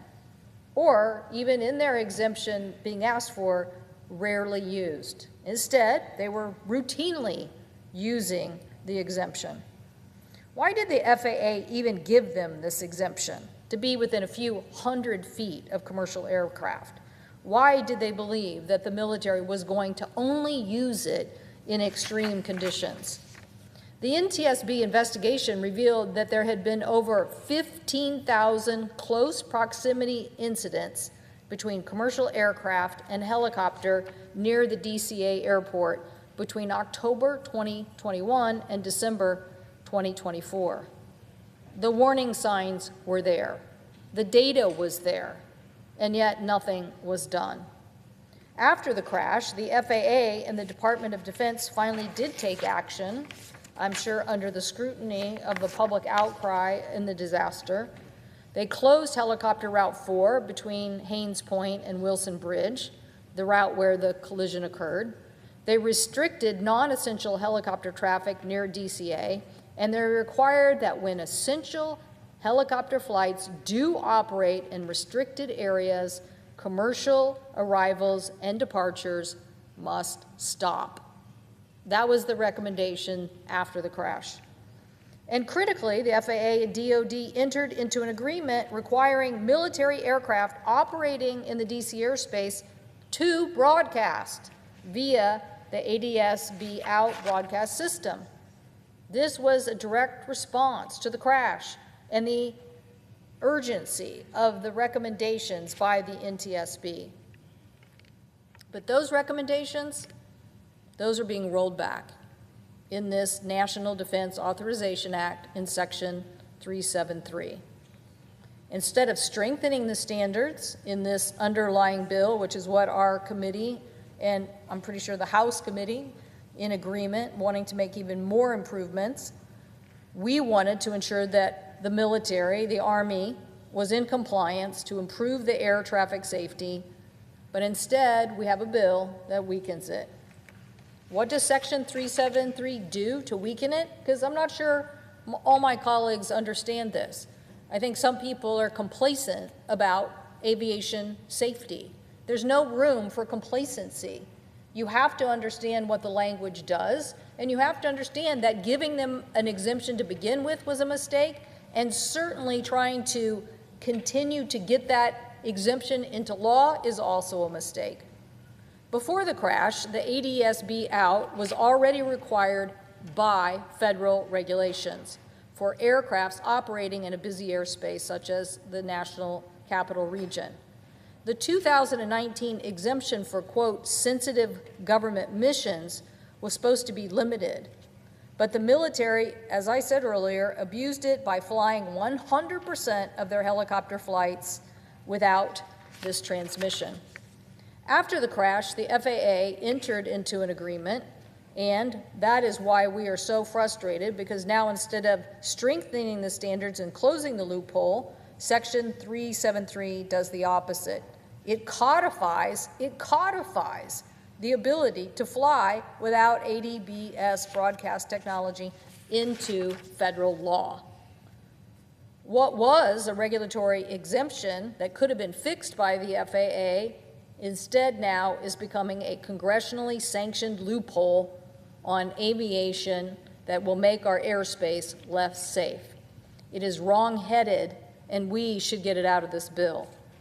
Under Section 373, military helicopter flights can operate in the DC Special Flight Rules area only with what I think some of my colleagues are thinking, this is really great, we'll just make it the TCAS system. That is a standard that exists, and that is a traffic alert and collision avoidance system. So they think, oh, that's the system we're implementing into law. One big fat problem. The TCAS doesn't work under the conditions that led to this crash. TCAS, the traffic alert and collision avoidance system, is inhibited by design below 900 feet. So during the descent, to avoid, basically you're in a cabin with the pilot supposed to be focused on landing, you do not have alarm bells and all the whistles and everything that distract the pilot at this critical function. So it doesn't really operate at below 900 feet. The DCA collision happened at 278 feet while Flight 5342 was descending. So this alert system did activate finally 20 seconds before impact, and the crash still happened because it was too late. As chair of the NTSB, Chair Hamidi wrote in her letter, quote, a requirement limited to TCAS compatible warning system would not ensure adequate safety for aircraft in the DC airspace, end quote. When are we going to listen to the investigators we pay to investigate why we had crashes and why people died? When are we going to listen to them and their recommendations? She continued, quote, Section 373 would roll back the broadcast requirements to the very conditions that existed in DC airspace at the time of the accident by allowing military aircraft to operate without ADS-B. Section 373, you think, well, how could it get worse than that? Now you're recreating the exact conditions of the accident, but it also includes a broad waiver authority. Any general or flag officer can waive even the most minimal TCAS requirements. This requirements that some of my colleagues put out a statement last night going, oh, we're good with this because it has TCAST in it. And now we have the NTSB saying that makes no sense because it doesn't even function in the type of accident we're talking about. And now, even within the provision, it says, oh, if you don't like that TCAST anyway, you can waive it because you've made a determination. Why is that so important? Because the military went to the FAA and said, we want an exemption for very, very limited use, and then used it 100% of the time. So do we think they're really telling us an accurate statement when they say, oh, we might want to get rid of TCAST too? Well, I believe they will not use TCAST, and it doesn't function in the accident requirement anyway. The NTSB investigation has shown that the Army and other military departments do not understand the complexities of DC airspace or how to conduct a thorough safety risk assessment. And while Section 373 requires the Secretary of Transportation to sign off on any waivers, Chairman Hamidi wrote that this provides little real protection, that the language gives the military departments broader latitude with no meaningful input from the FAA. Okay, so it just means the military can do whatever they want in the commercial airspace. The aviation industry and the affected communities are the ones that are going to continue to pay the price here. So let's be clear. The NTSB, our National Transportation Safety Board, its own investigation, found serious maintenance failures across the Army's helicopter fleet. The crash helicopter equipment was improperly installed and hadn't been working for more than 700 days. The Army never caught it. In fact, the helicopters in Battalion 8 of 16 could not even transmit when required to do so because of maintenance failures. There is a really big issue that we're going to hear a lot more about in January from the NTSB, and that's that the altimeters on the helicopters were also unreliable. My sense is the NTSB is doing really important engineering investigative work now to find out why those altimeters were so off. This is important to know because, again, if we're going to pass a bill saying go ahead military, operate in the commercial airspace, and you don't even have good altimeters, it presents even more risk. When the NTSB tested 3 other Black Hawk helicopters over the Potomac, their barometric altimeters showed the helicopters 80 to 130 feet lower than they actually were. So it just says that something is not working on these helicopter systems. Good investigative work. If you watch any of these shows, mid-air collisions, any of these things that document what the NTSB does, you will find that good engineering will come up with what is the problem with these helicopters on the altimeters. And they'll tell us something important that we needed to know. But we should not be flying helicopters around close to commercial aviation space within a few hundred feet when we know they aren't even accurate. In a crash that happened at 278 feet, this kind of error is the difference between life and death. This is the same Army that Section 373 would trust to conduct in its own risk assessment and decide when it's safe to broadcast their location. Again, why are we allowing military helicopter to fly within a few hundred feet of commercial planes? The Lilly family, who lost their son, First Officer Sam Lilly, in the crash, called out these waivers directly, stating, quote, "The national security waivers allowed by this draft are deeply concerning. This bill addresses that with a window dressing fix that will allow it to continue setting aside requirements with nothing more than a cursory risk assessment," end quote. After Section 373 only applies to a training flight. It does nothing to address VIP transport, operational missions, or other military flights that happen around DC every day. Even if this provision were good policy, which it's not, it would still leave the majority of military operations near commercial aircraft completely unaddressed. So, what we have here is a provision that rolls back the post-crash requirements that was agreed to by the FAA. It codifies a federal loophole that the military has already used and basically in an environment where a crash was caused. It substitutes a technology standard that didn't prevent the crash to begin with and is not the recommendation of the agency charged with telling us what kind of improvement should be made. And it creates a broad waiver with no meaningful oversight. That is how we got into this situation. Let's say, for instance, there was a need for military aircraft up and down the Potomac close to the commercial flights. You would still set standards and you would have oversight. But we had thousands of incidents of alarm bells going off and nothing happened. Nothing happened to fix it. Nobody at the FAA, nobody at the military, nobody fixed it, and now, unfortunately, so many people have lost their loved ones. So, what's in this bill is not safety reform. It creates the appearance of reform, but it is not. That is why Senator Cruz and I, Senators Moran and Duckworth, have been working on comprehensive legislation, the Bipartisan Rhetoric Act, and would have loved that instead to be in this legislation. It's bipartisan. It basically is many of the recommendations that we've already heard from the National Transportation Safety Board that would make all of us, including those who fly on these flights, safer. The difference between our legislation and what they are talking about, well,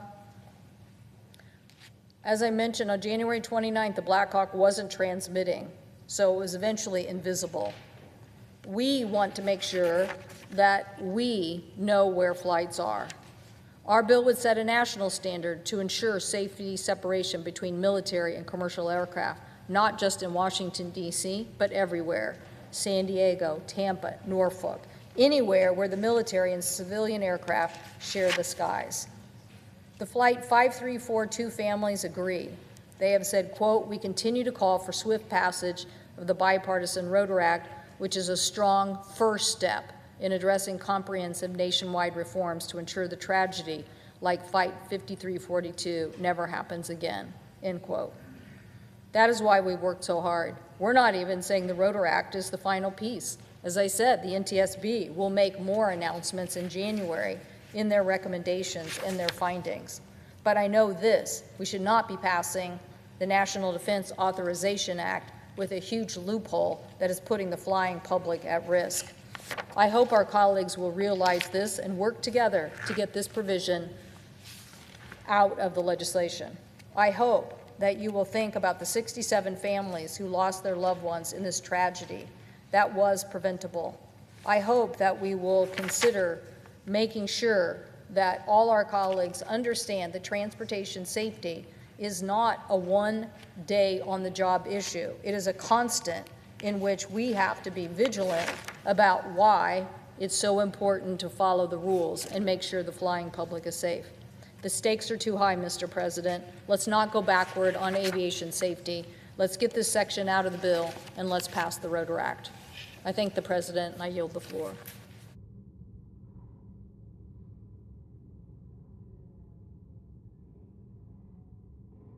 The clerk will call the roll. Ms. Alsterbrooks.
To recognize the Majority Leader. Mr. President, I ask unanimous consent the quorum call be suspended.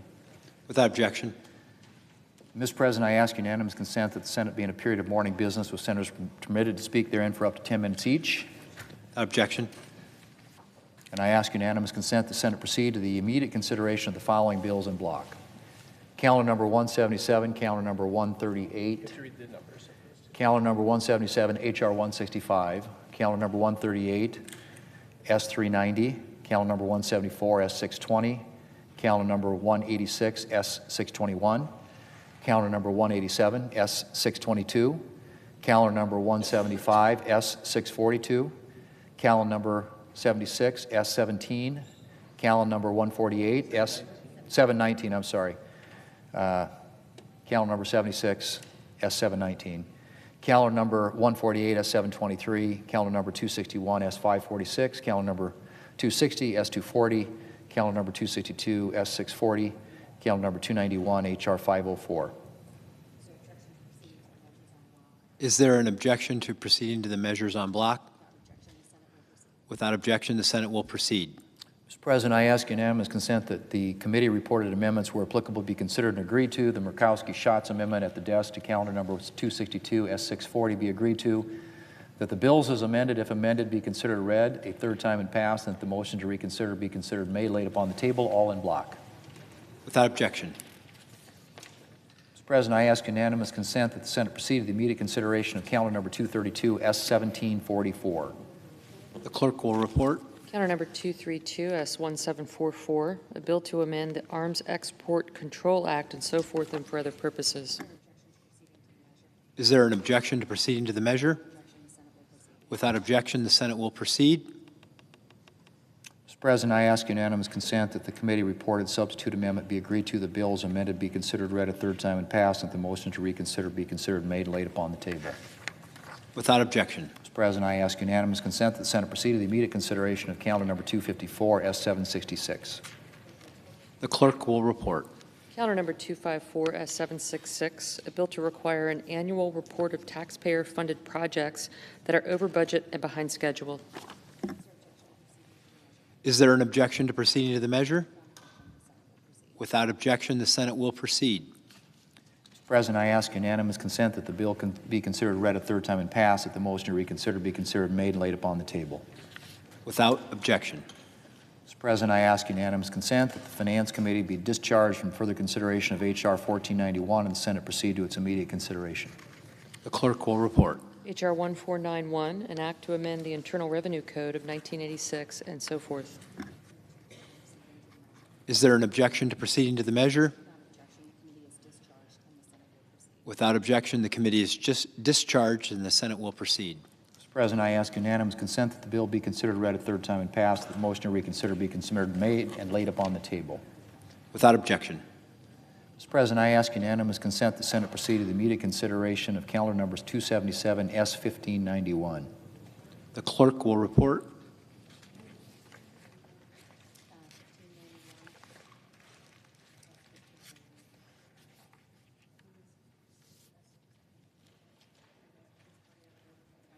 Calendar 277, S1591, a bill to amend Title 38 United States Code and so forth and for other purposes.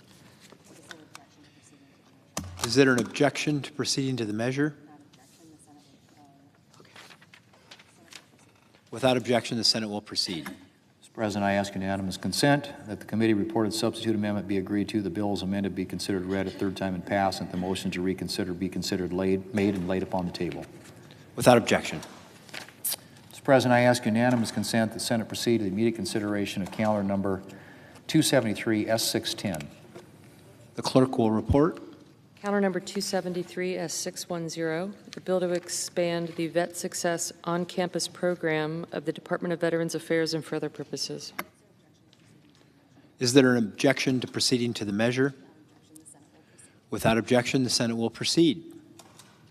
Mr. President, I ask unanimous consent that the bill be considered read a third time and passed, and the motion to reconsider be considered made and laid upon the table. Without objection. Mr. President, I ask unanimous consent that the Senate now proceed to the in-block consideration of the following resolutions which are at the desk: SRES 544 and SRES 545. Is there an objection to proceeding on block? Without objection, the Senate will proceed. Mr. President, I ask unanimous consent that the resolutions be agreed to, the preambles be agreed to, and the motion to reconsider be considered, made, and laid upon the table, all in block. Without objection. Mr. President, I ask unanimous consent that the filing deadline with respect to first-degree amendments to S-1071 be at 4 p.m. on Monday, December the 15th. Without objection, so ordered. Mr. President, I ask unanimous consent that when the Senate completes its business today, it stand adjourned until 3 p.m. on Monday, December the 15th, and following the prayer and pledge, the journal proceedings be approved today, the morning hour be deemed expired, the time for the 2 leaders be reserved for their use later in the day, and the Senate be in a period of morning business with senators permitted to speak therein for up to 10 minutes each. Finally, notwithstanding Rule 22, the cloture motion with respect to the motion to concur in the House amendments to S-1071 ripen at 5:30. Without objection, so ordered. Mr. President, if there's no further business to come before the Senate, I ask that it stand adjourned under the previous order. The Senate stands adjourned until 3 p.m. on Monday. Thank you.